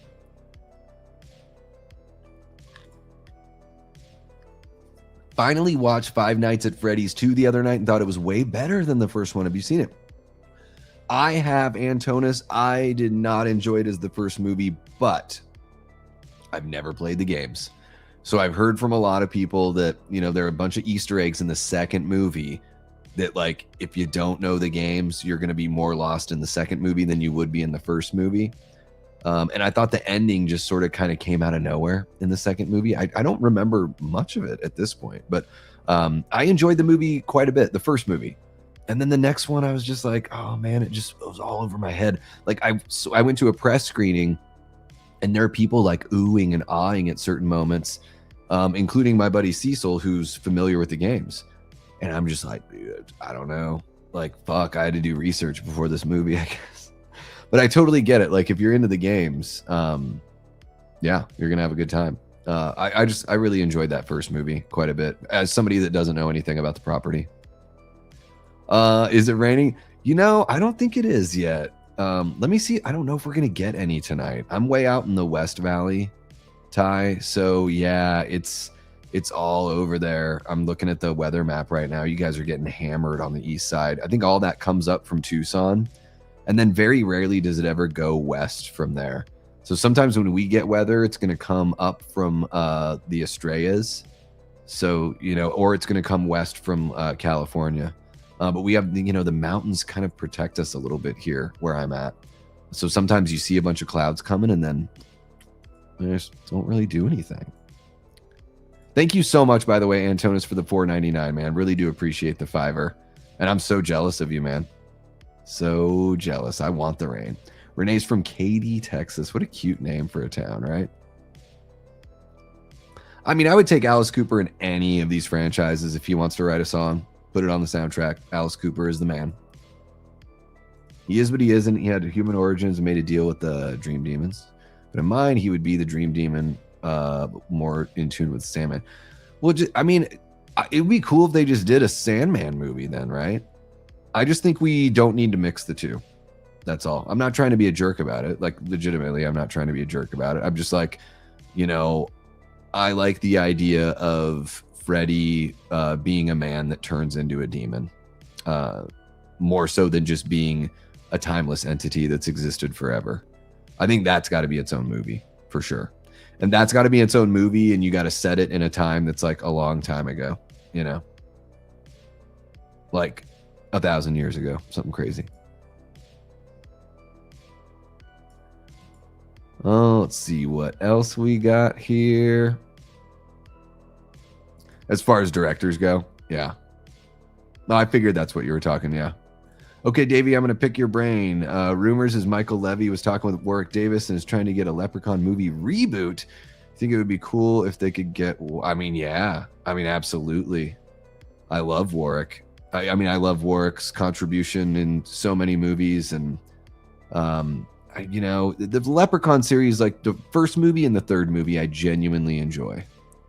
Like, the first movie, I think, is pretty solid. As if you treated it like a standalone, super solid. It's got funny moments. It's got really good performances. Jennifer Aniston is like, you can tell she's going to be a star. She is so, cute as a button and just fiery and awesome. And then the third Leprechaun cracks me up. It's one of the funniest horror comedies. I love so much of what that movie does. And the other ones are like, they're fine for what they do. Michael Levy, is he the guy that did he direct the Stream movie? Because yeah, he was at Mad Monster. Let's see here. I know he was running around. Like, I was chatting more with Marcus. He's a producer actor. Okay, wait, no, that's a different person that I'm trying to find. Oh my gosh, it will not let me find the person that I'm looking for. So Leprechaun reboot. I mean, I guess they could do it. If they're going to do it, get Warwick involved. I don't know what you do, though. I don't know what you do. I'm just kind of lost with that franchise because they've already done so much. I mean, you went to the Hood twice. You went to space once. And they've already tried to reboot it with a different actor, right? They tried to do like the hard reboot or remake kind of thing. Yeah, I don't know. I just don't know what you do with Leprechaun. I mean, maybe you make a period piece and take it way back. But I wouldn't say no to more Leprechaun. How about that? I don't think they are, no. I mean, Campbell's one of the most popular names out there. Yeah, for sure. Michael Johnston from Obsession as Ash Williams, Daniel. That's what I'm saying. That is what I'm saying. Dude, I am on your side of town all the time, Ty. Must say, if you didn't like Backrooms, maybe like Exit 8 better, based on video game from Japan. Yeah, Exit 8 looks pretty interesting. Yeah, liminal space movies are popping off. Damien Maffei is in that, I think it's called The Space Between.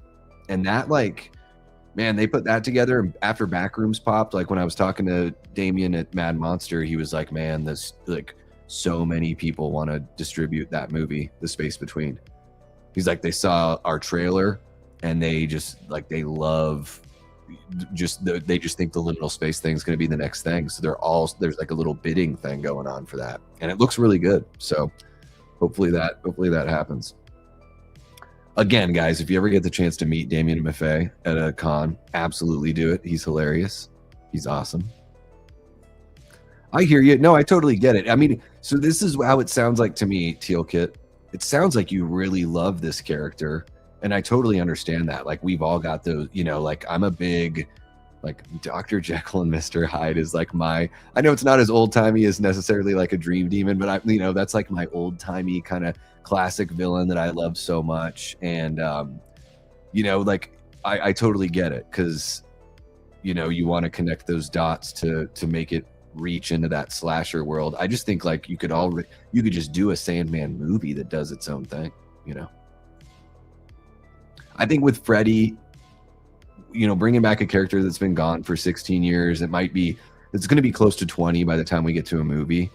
You know, I think they got to really they have to be like on brand, you know, you can't be fucking around with this one. So they have to be relatively straightforward on this one. We all know what company Nightmare is being produced by, but who's directing? We don't know. No writers have been hired. No director has been picked. So it sounds like they just made that sale for the original screenplay, or they agreed on the rights for the first screenplay. So if anything's been decided, Paula, it's been decided in the back channels, and we don't know yet. So hopefully, I mean, I think the soonest we're going to get this movie is 2029. So 45th anniversary of the original film. And that means that, well, they probably have like a year to tell us who's writing and directing, something like that. But maybe we'll get more of that news, like, you know, as spooky season comes along, like maybe we will get, hey, they figured out the rights. And like, you know, we know, you know, like you say here, we know who the producers are. But yeah, hopefully at least by next summer, we know who's writing and directing, but maybe sooner than that. I guess as soon as they know and they're comfortable telling us, they'll let us know. I mean, if they've got somebody that's amazing, they will absolutely get that news out there. Hey, what's happening, Enigma Severus? Welcome on in. You did say you were going to come hang out. Hope you're doing well, man. Love that stream you guys were having earlier. It was a good panel. Daniel says he produced Terrifier. Oh, okay. Michael Levy produced Terrifier. Yeah, I mean, I think a Leprechaun movie would be a lot of fun. I don't know what they would do. So how about that? I have no ideas for a Leprechaun movie. I wish I could think of something off the top of my head, but nothing's coming to me. Let's see here. No, we keep all the Leprechaun films from the original timeline and do a sequel called Leprechaun Lucky 7. Okay, there we go. And you have, I guess you bring Warwick back, you're going to have him play the Leprechaun. Would he agree to that? Daniel, does it sound like, really quick, Daniel, does it sound like Warwick is interested in like wearing the makeup, or just interested in coming back in some capacity? I would imagine it's to wear the makeup. About the new Tom Cruise movie. I've not seen any of that, Prince. Sorry. Freddy's in my top 3. Hell yeah. Is Freddy in my top 3? I don't know. Gosh, I don't know. I mean, if we're talking about like killers, like, movie killers of all time, probably not. But if we're talking like franchise representatives or slasher villains, maybe top 3. I don't think Blumhouse has any part in it, at least as of right this moment. They don't. But other studios could get involved as far as like, hey, we want to put money into it and we want to help this get made. So other people could be added in the mix. We know who's producing it as of now, and that Paramount's going to be tackling it. But yeah, I don't know. God, I hope Radio Silence is not anywhere near it. I mean, that's like my big worry, I think, is that Radio Silence would be a part of it. I think if Kane Parsons, like if he wants a break from Backrooms, or, like if he wants to make the next Backrooms movie and then do something before making a third Backrooms movie, I think Kane Parsons would be really good for A Nightmare on Elm Street. And that would be like pretty daring. Like Curry Barker getting TCM, Parsons, is just 20 years old right now, or maybe he just turned 21. I think he might have just turned 20. Him getting Nightmare. I just think not because the two are young and both from YouTube, but I think Kane Parsons makes sense for A Nightmare on Elm Street because the Backrooms feel like a nightmare. So, and I think it'd be cool to see him do something that's, we've seen him, liminal space horror. We've seen him make scares with so little and having atmosphere and just something that feels off. It would be really cool to see him get to do something that feels off, that's maybe just a bit more vibrant and a bit more like active of an environment. I could totally see that working. But I think there are plenty of good choices for, I think Damian McCarthy, who did Caveat, Oddity, and Hokum, I think he would be really good for A Nightmare on Elm Street. Rebuilding the lore, he writes and he directs. So he could, if you wanted a fresh approach to Freddy, a way to launch the series off again, if they want to reboot instead of legacy sequel, especially, I think somebody like Damian McCarthy would be pretty good for that. Will the new Elm Street movie still come out even though it's only USA? Will it get canceled?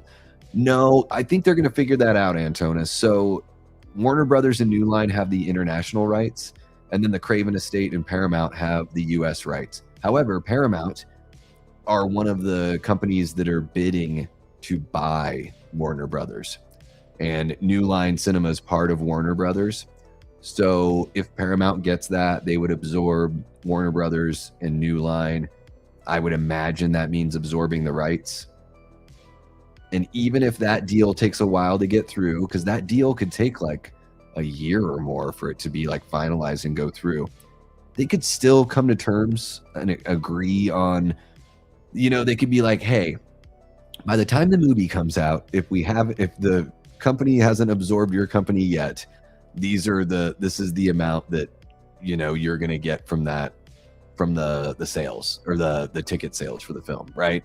But maybe the movie gets made anyways, and when it's ready to go, that deal's already been figured out and they don't have to worry about it. So I don't think it's going to hold up production of the movie.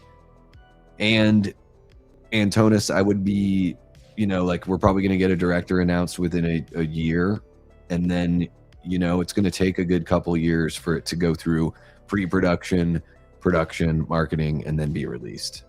Like when they did Halloween 2018, I think they let us know in very end of 2015, very early 2016. It was something like that.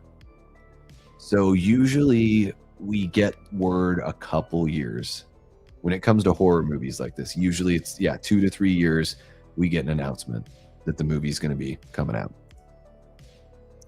Oh, I don't know. No, Billy. I love you, Billy, but no, she's in everything. She's already in Wednesday. She was already in Scream, especially if she plays Nancy. I don't know. Sorry, I don't mean to be a dick about it. Like, I think Jenna's okay as an actress. I think she's fine. I just it's the oversaturation.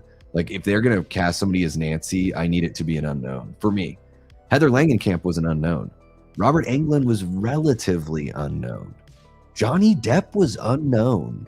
And I get it. It was a smaller movie and house that Freddy built. So it was New Line, wasn't really, they were struggling when they made that movie. So I get it. But also yeah, you can have some stars and stuff in a new Nightmare on Elm Street movie, but whatever happened to creating a career through like a final girl or a final guy or a villain? Like, I love the idea of let's create a career for someone instead of just, go hire a fucking, gunslinger.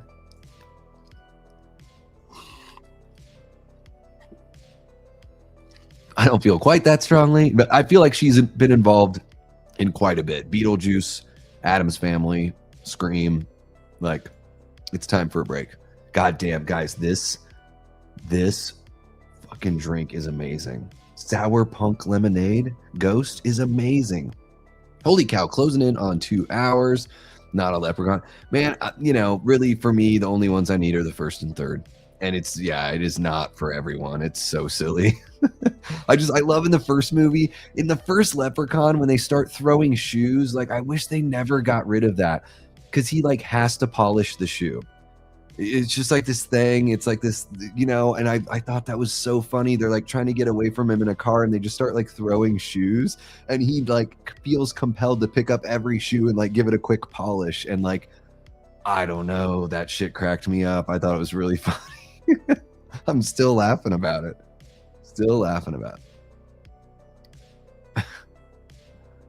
Ryan, be friendly, bud. Be nice in the chat, please. Yeah. It's true. They didn't put in their best work with Scream. Yeah.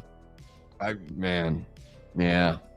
I'm not a fan of radio silence. The Mummy, they might do okay with the Mummy, Someone has sleep paralysis, then how does the victim get free? You need a survivor too. Oh, are you guys talking? Yeah. Man, I need to read more about sleep paralysis. Is it real? Is it actually real? Is it something that just like is psychosomatic? I don't know. Sebastian, welcome on in. Thank you so much for kicking it with us. We're sort of closing out within the next like 10 minutes or so. But wow, we got Rodimus Hoove jumping in. Welcome. Walton Goggins for Freddy. I think Walton might be a little too old, depending on how many movies, but oh my God, he's an amazing actor. He's so good in Hateful Eight. It's one of my favorite performances I've ever seen. I think he's a touch too old, but I don't hate the casting based on skill alone. How about that, Rodimus? Welcome on in, man. Welcome on in. Excited for this trailer. I hope this is all they show. They will probably release another one. See, I want to say I'm not going to watch it because I don't need one, right, Sebastian? I think that's what you're saying. Like, you don't need another trailer for Crystal Lake. I don't either. But the damn YouTube algorithm, I'm a slave to it, my guy. If they drop another one, I probably got to cover it because when I talk about Friday the 13th here on YouTube, that's when I get some of my better numbers. So probably have to watch it and cover it and everything. But yeah, I don't need another one. Like, I'm pumped. I'm ready to go. I think it looks great. It's got that 70s, 80s aesthetic. I'm digging what we're seeing, and there's so many questions I have in my head. I want those questions to stay there until the series is here, for sure. Take care, Lito. Have a good one, man. Jenna Ortega can take a small break and rest before she becomes a villain in her own world like Zegler.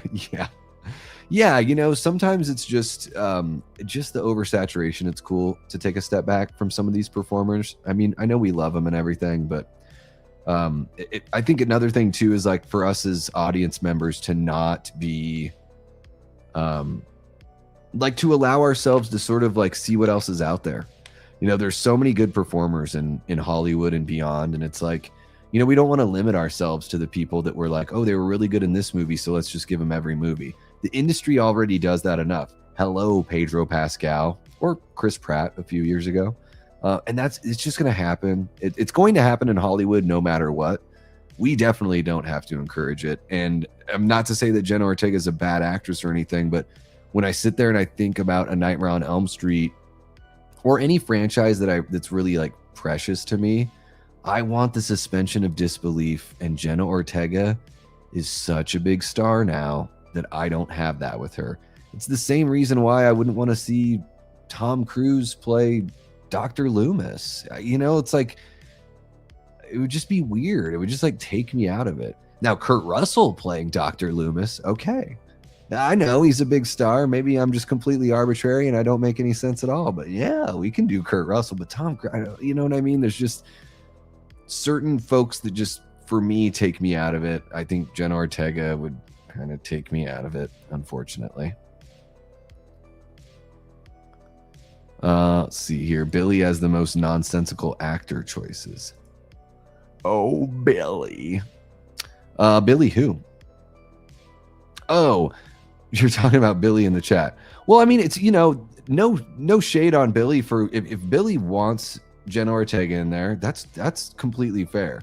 I'm just explaining why I would prefer to see somebody that's you know, just kind of an unknown. Sleep paralysis is deeply tied to the feeling of being trapped in a nightmare while awake. So is it real or is it psychosomatic? Just want Linda Cardellini to return as Velma in a new live action Scooby-Doo. Well, I don't know about that, but hey, you're getting her as Pamela, and you have those two, you know, you've got those two Scooby-Doo movies, so you can still go to one of those. Underused in mainstream horror despite being a real terrifying phenomenon. Okay. Yeah, I just don't even know. I'm very curious. I guess I have to read a little bit more about it because I don't know if it's real. I don't know if it's real. Oh, she's way too old for Nancy. Yeah, I mean, if Nancy's going to be a teenager, yeah. But also, again, guys, you know, let's take a look out from outside of our limited scope, right? It doesn't all have to be within the family. You know, there are people out there that are fantastic performers, and we can welcome them into our family, and our horror family can grow. It doesn't need to all be, oh, it can only be, you know, Brad Dourif's daughter, or it can only be Jenna Ortega. You know, like, let's just sort of broaden, like, you know, maybe the next time you're watching a movie that's not a horror movie, be like, ooh, would that person be cool in blankety blank? You know, like, I think somebody like Jeffrey Wright, like I just mentioned, Kurt Russell as Dr. Loomis, or if you want to go younger with Dr. Loomis, like Jeffrey Wright, I think would be really awesome. If you wanted to go older with a little bit of a different feel, you could do somebody like Paul Giamatti as Dr. Loomis. You know, like, those are the kinds of actors where I'm just like, ooh, like, who have I not seen in a horror movie that I'd love to see in a horror movie? You know, I don't know what I said, but I guess it was good. Thank you, Teal Kit. Thank you, Teal Kit. Rodimus, we totally hear you, dude. I actually already, you know, acknowledged that chat that you put in there. So chill out, bud. Chill out. Do I not have a mod in here? I don't think I have a mod in here. Yeah. See, Tia, this is why I wanted you to be a moderator. Yeah, I want Jared Bankins, man. Jared Bankins, he's a close to 40 years old at this point. I'm excited too. I wouldn't say no to that. Oh my God. Could you imagine that? If Gary Oldman played Dr. Loomis, it would be the biggest Halloween movie of all. It's great to get him. That would be crazy. Like, the amount of attention that would put on that movie would be insane. Yeah. John Travolta as Dr. Loomis. Oh my God, Sandy. Oh my God, Michael broke out. Oh my God. Oh my God, my head's so big. I imagine John Travolta saying that because his head is just that big, you know? Well, of course, Wyatt Russell for Snake Plissken. I mean, it just writes itself, you know? I mean, he's always going to be Freddy to every single one of us, but it's time to just, you know, face reality. We can't live in our delusions forever about Robert Englund, you know?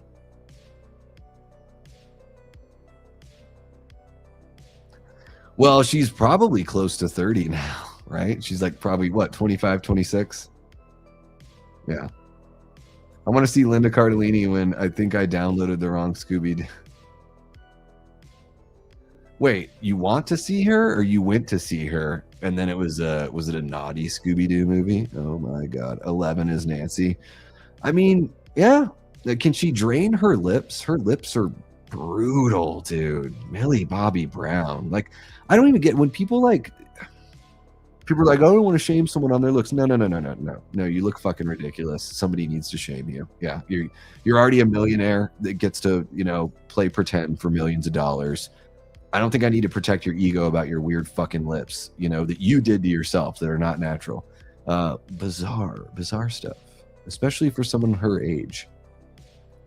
Sleep paralysis is a very real medical phenomenon. Wow. Sounds fucking. It sounds like you don't even need a villain in that movie, Teal Kit. Hey Liz, how are you doing? Welcome on in. I just don't know.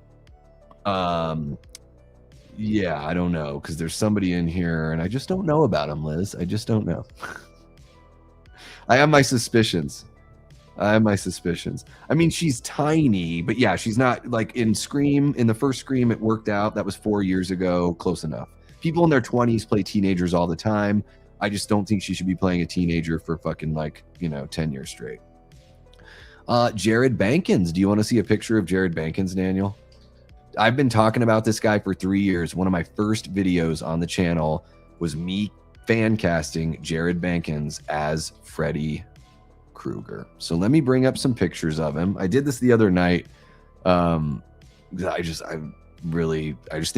he's a great actor. He was in the first season, the first half of the first season of Twisted Metal, and he plays like the right-hand man of the big bad in that show. And he's got this angular look. He's lanky. He's the right age. And the character that he played in Twisted Metal is somebody that really enjoys torturing and tormenting his victims. So when I saw him in Twisted Metal, I was like, oh my God, he's taking so much joy from all the pain that he's putting these people through. And I'm like, that's so Raven. That's so Freddy Krueger. So let me bring up, oh, cool. I've already got it kind of set up. So what I'm going to do is I'm going to show you guys a few pictures of Jared Bankins. So there we go. So that's a black and white shot. Just look at those eyes, man. His friggin' eyes have got it. And then here's just a better look of his face. He had a small role in Faces of Death. He was in a movie called Off Ramp, which is a wild road trip movie about a couple of juggalos going to the gathering, which is, I mean, not going to be everyone's cup of tea. But I thought the movie was very entertaining and Jared was great. And then, of course, I think he's in the new Fallout show right now. And yeah, he was in the Twisted Metal show. So there's another shot of Jared. I think he's he's like 39, maybe about to turn 40. And Freddy Robert was 37, I think, when the first movie came out, but I think he was 36 when they shot the first movie. And then here's a shot of him from Twisted Metal in one of those scenes where he was torturing someone.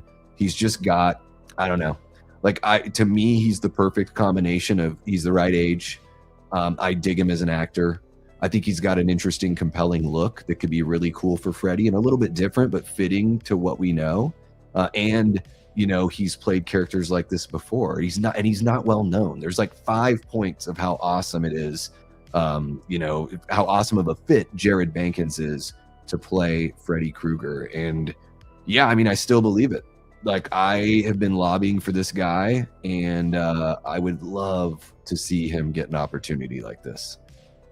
This is what horror is built on, is making stars out of people who weren't beforehand. That's what happened all through the 80s and 90s, and I would love to see that come back to horror and to slashers. So there you go. There's my pitch for Jared Bankins. Jared, if you're watching, bud, I'll just keep on singing your praises, man. I hope all is well. I hope your career is rocking and rolling. And man, I'd really like to see you play Freddy for at least 3 movies, dude. Just real talk, Jared. Real talk. All right, let me take you back on over here. There we go. Okay. Paul Giamatti would play a great Logic character, someone who explains the backstory. Yep. Backstory of the villain and maybe a death. Although we would need him for the sequel. So he would be amazing as Loomis. Like, if you want Loomis to be American, if you change him to American, I mean, he could still do an accent too. Like, Giamatti's fucking great. Dude, Christopher Lloyd for Freddy. Yeah, in the 80s, like, they just replaced Robert with Christopher Lloyd. I mean, Christopher Lloyd's got a look for sure. Yeah. Loomis wearing a beret. Why not, Skeet Ulrich should give a go. I don't know if he has the look. I think Skeet's a really good actor, though. I'm trying to picture. I think he's like Skeet is like a buff dude. I don't know if I want. When I picture Freddy, I don't picture like a dude that looks like he goes to the gym and works on his upper body. Now, I'm not saying that Jared Bankins is not in good shape. I'm just saying like I want someone that's built a little more like lanky, I guess. There absolutely is. Yeah. No, I hate to break it to you, Liz, but everything has one. Even your precious Pokemon that you've been playing, you know, or your Zelda, Pokemon, whoever. And I say you've been playing Pokemon, but really I'm just referring to the post that you made earlier today. Yeah, no, I know what you're saying. Yeah, I know what you're saying. I mean, I wouldn't mind either. Are we going to get a scene in Crystal Lake where she makes baby Jason? Oh, no, we're not going to get that. Matthew Lillard is expressing he really wants the old Scooby-Doo crew back for a rated R Scooby-Doo movie. Cool. I am into that. Yes. Go, Davey. Those lips are... My lips are terrifying? I don't even know. Sean, welcome on in, man. Thank you so much for being a member. Well, you know, when somebody keeps on putting the same thing in the chat over and over again, and I've never seen them, and, you know, maybe I'm thinking, yeah, I know this is a crazy thing, Liz. I have secret watchers. It's such a wild phenomenon. My channel is so tiny, but I have secret watchers. So every now and then I'm like, oh, somebody getting froggy. Fun fact, Wes Craven has said that A Nightmare on Elm Street was partly inspired by real accounts. So I didn't know it was real accounts of sleep paralysis, but I heard the story about I believe it was a young man in like the Philippines or Vietnam or something like that, that was having dreams that something was coming after him, trying to kill him. I don't remember the paralysis being a part of it, but I could totally, have or be misremembering that. Yeah, the first season, I still need to watch the second season. I liked the first season. Yeah, I thought he was great. That's so Raven. I mean, come on. Jared, I don't know. I don't know if he was.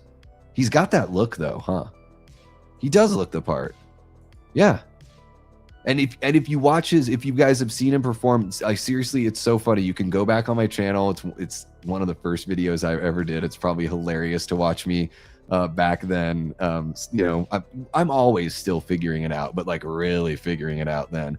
I think one of the things I say is that, you know, in that moment in Twisted Metal where he's, you know, there's a specific moment that I'm thinking of where he's really turning the screws on someone and just tormenting them, and he just is loving every minute. And I was like, I had a moment like mid episode where I'm like, that is, oh my God. I got like tingles all over me. I was like, I'm going to make a video about this guy because that right there is Freddy. And it like, then I like looked him up. I'm like, oh my God, he's the perfect age. I was looking at pictures. I was like, oh, he's got this really cool look.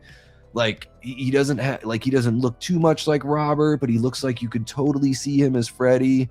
And I believe he's relatively tall, which I think is kind of cool because I like the idea, and I don't know why I can't, you know, think of this in my head. I like the idea of Freddy looking kind of having sort of an insect sort of quality to him, like, you know, thin limbs and looking, I don't think Jared looks like this normally, but I think you can accentuate it with your costume and your makeup. You can make him look a little like angular and otherworldly. Younger Jeremy Irons vibe. I can see that. I could definitely see that. Yeah. I had never even thought of that, but yep. Wasn't Twisted Metal a game? It was, yeah. Man, that second Twisted Metal game, I love it so much. That was the one that was like my favorite, but what a fun series. Like arena battle with cars, you know. David Warner was the first choice. He would have made a good Freddy. He was maybe a little too old at that time, but he's got a look. He's got the look. I do like David Warner quite a bit. A little bit of a younger Robert Englund, yeah. Richard Brake and the guy who plays Vecna, yeah, for sure, yeah. I'd be okay with him playing Freddy. There you go. Dude, yeah. I don't know if his character lasts longer than like 3 or 4 episodes, but he's really good. I am all down for that. Welcome on in, Slasher Fred. I am down for that. Bring her on back. Bill Moseley is Donald in the new Elm Street. Oh, so you want him to bring those characters back? Yeah, Bill Moseley's is Donald Mr. Thompson? I mean, these actors are pretty old. Yeah. He does, but he's jacked now. I don't know if you've seen him, Ryan. Dude looks like he's been getting ready to play like barrel-chested Batman. Yeah. I'm just saying probably. I don't know for sure. I just think that industry has definitely grabbed all of the best properties. Like there's got to be a Mario one too, you know. A little too old, but Ben Mendelsohn would be a great Freddy. Ben Mendelsohn's a fantastic actor. It is so tough, right? Because we think about an actor and then it's like, oh, but they're 50. And 50 isn't like necessarily too old. But if you think about it, guys, you want an actor that can play Freddy for 12 to 15 years. If you want the run that Robert had. Now, if you don't want that and you just do 3 movies, I mean, we are talking like almost 10 years, right? Like it just depending, right? Pre-production to finishing the 3rd movie. You know, let's say realistically, you're thinking 3 movies in like 7 or 8 years, you know? So you'd want somebody that's hopefully not past 50, right? You wore a raspberry beret, kind you find in a Haddonfield store.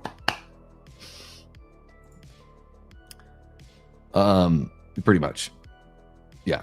Like I found out about one through a buddy of mine because this person admitted it to them that they were like trying to unfairly clip my stuff out. Another person kind of let it slip to me that they were doing it when I asked them to stop some behavior. And then I might have another one. I don't know. I bring people together, Liz. Now, she is popping up in quite a bit lately. She is approaching Jenna Ortega status. But she's not, at least because I've only seen her in like a couple movies in very small parts. Five Nights at Freddy's 2 and Scream 7, and she's hardly in either one of those. So I'm not at that point with her, but I know she's been, was she a Disney kid? Was Jenna Ortega a Disney kid too? He's fucking Disney kids, crazy. But McKenna Grace is adorable, and everything I've seen from her, she's a decent enough actress. I just haven't seen much, so. Yeah, I know people get weird about that stuff, and I'm like, if it's not the way you naturally look, I think I kind of get to talk about it and make fun of it if I want to. Sorry. Sorry, not sorry. Like, you augmented your body, and I don't know. If you're a public figure and you augment your body, like, people might talk about it. Don't be in public, and no one will never say anything about how you look, you know? Oh, yeah, I never watched any of those Ghostbusters movies after I've only seen Ghostbusters 1 and 2. Let's see here. What else do we got? I don't know.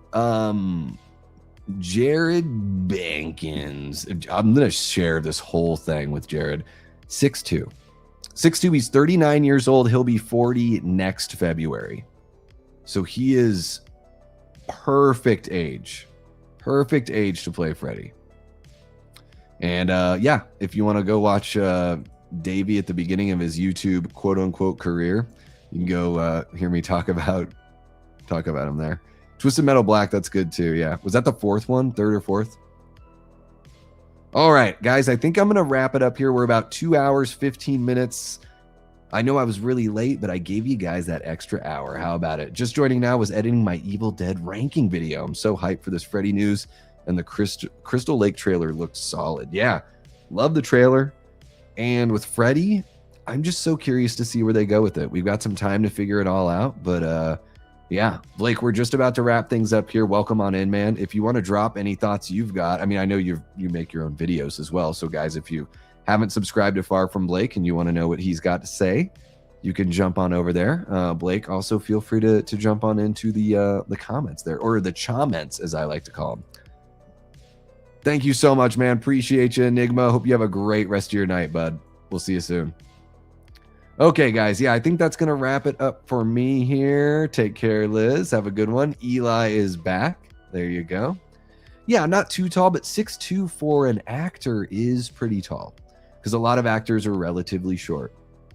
So I think 6'2" is pretty cool, especially with the lanky quality that he's got. Tia likes lanky. I just like the idea of Freddy. Like, let's bring a little bit of a different visual element to Freddy. So why not try something that's a little more angular? And I just think the angular look can be unsettling. You know, like I think about, I don't know what it is. I just think there's something about it, like how just obtuse everything can be, you know? Thank you for sharing that, Eli. I really do appreciate you.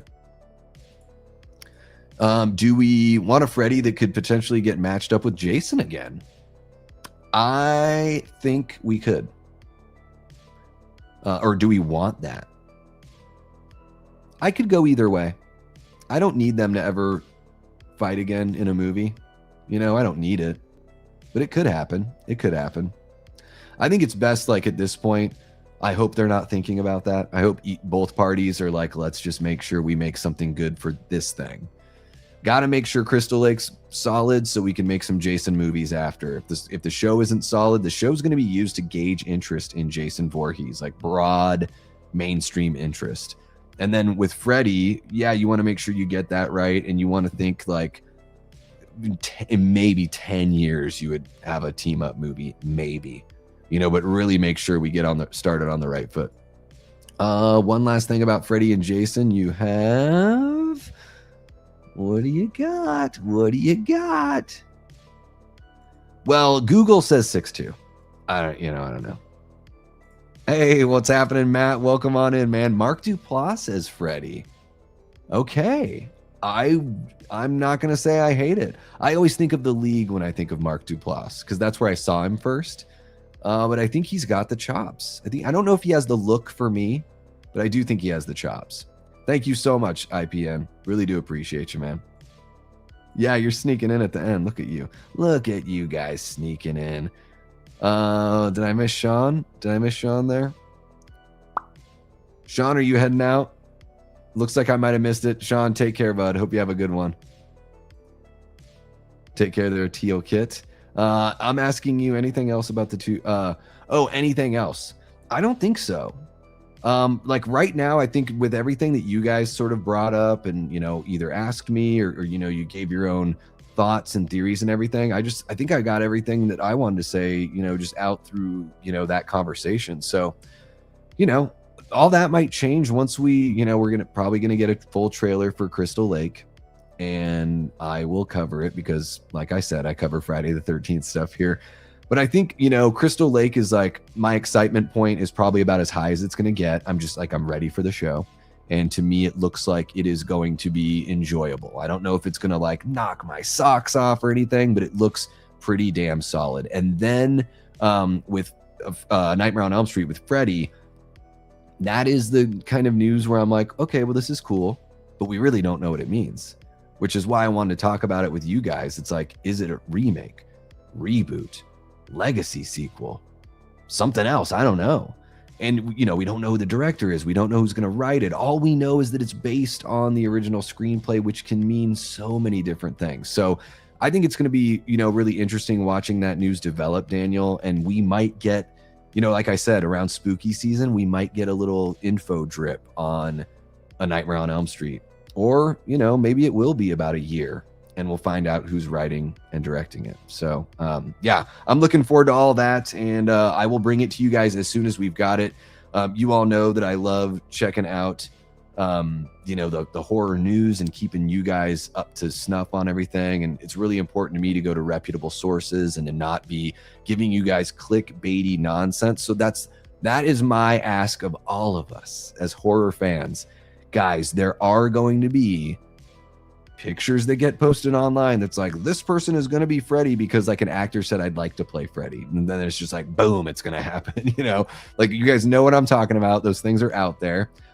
So yeah, as we move forward, I just want you guys to know, I always go through like Variety, Hollywood Reporter, Bloody Disgusting. You know, those are like the three sites that I use for the most part, because I want to make sure that we're getting the most comprehensive news And then I'm giving you guys all the pertinent information. And then, of course, from there, I love telling you guys my opinions, editorialize what I think it might mean, the deeper meaning, the possible nuance. And then the other part of the conversation is what you guys have to say, because the things that you guys bring to the table can open up some of my perspective and insight and everything like that. So I appreciate you guys sticking around. I appreciate y'all, hanging out with me here on the stream and just being along with me for this crazy YouTube journey. If you're new to the channel, thank you so much. If you've been here for a while, oh my gosh, it's pretty wild how far we've come, huh? If you are a Patreon member or a YouTube channel member or one of my Death Squad mods, thank you extra for just going that extra mile for the community, for the channel, all of that. You guys are awesome. I love each and every one of you, regardless of if you're a Patreon member or a channel member and all that stuff. I love everyone that's hanging out here in the chat, contributing and hanging out. You guys are amazing, with each other and everything like that. So I consider it a privilege to be able to chat with you guys about the things that I love. And we'll be back and we'll talk more about the things we love in the future.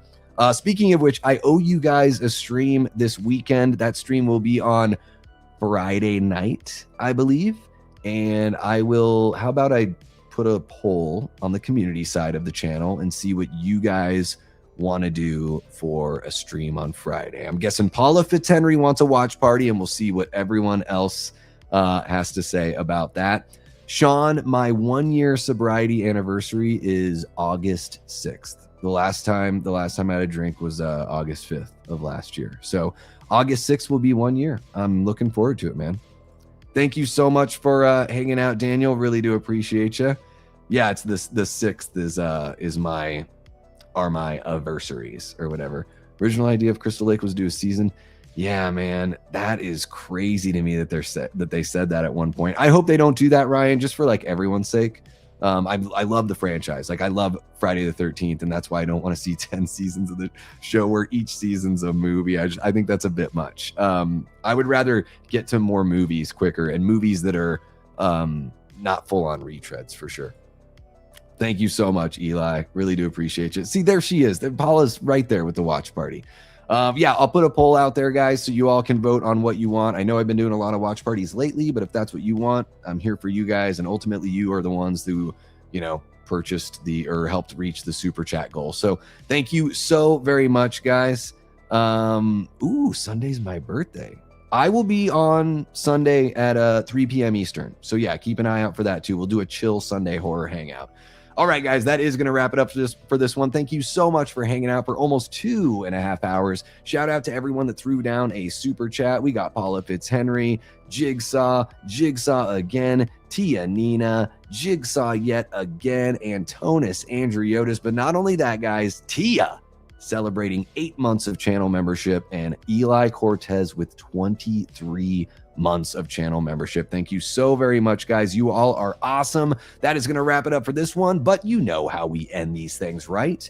Until next time, I've been and will continue being Davey Deathray.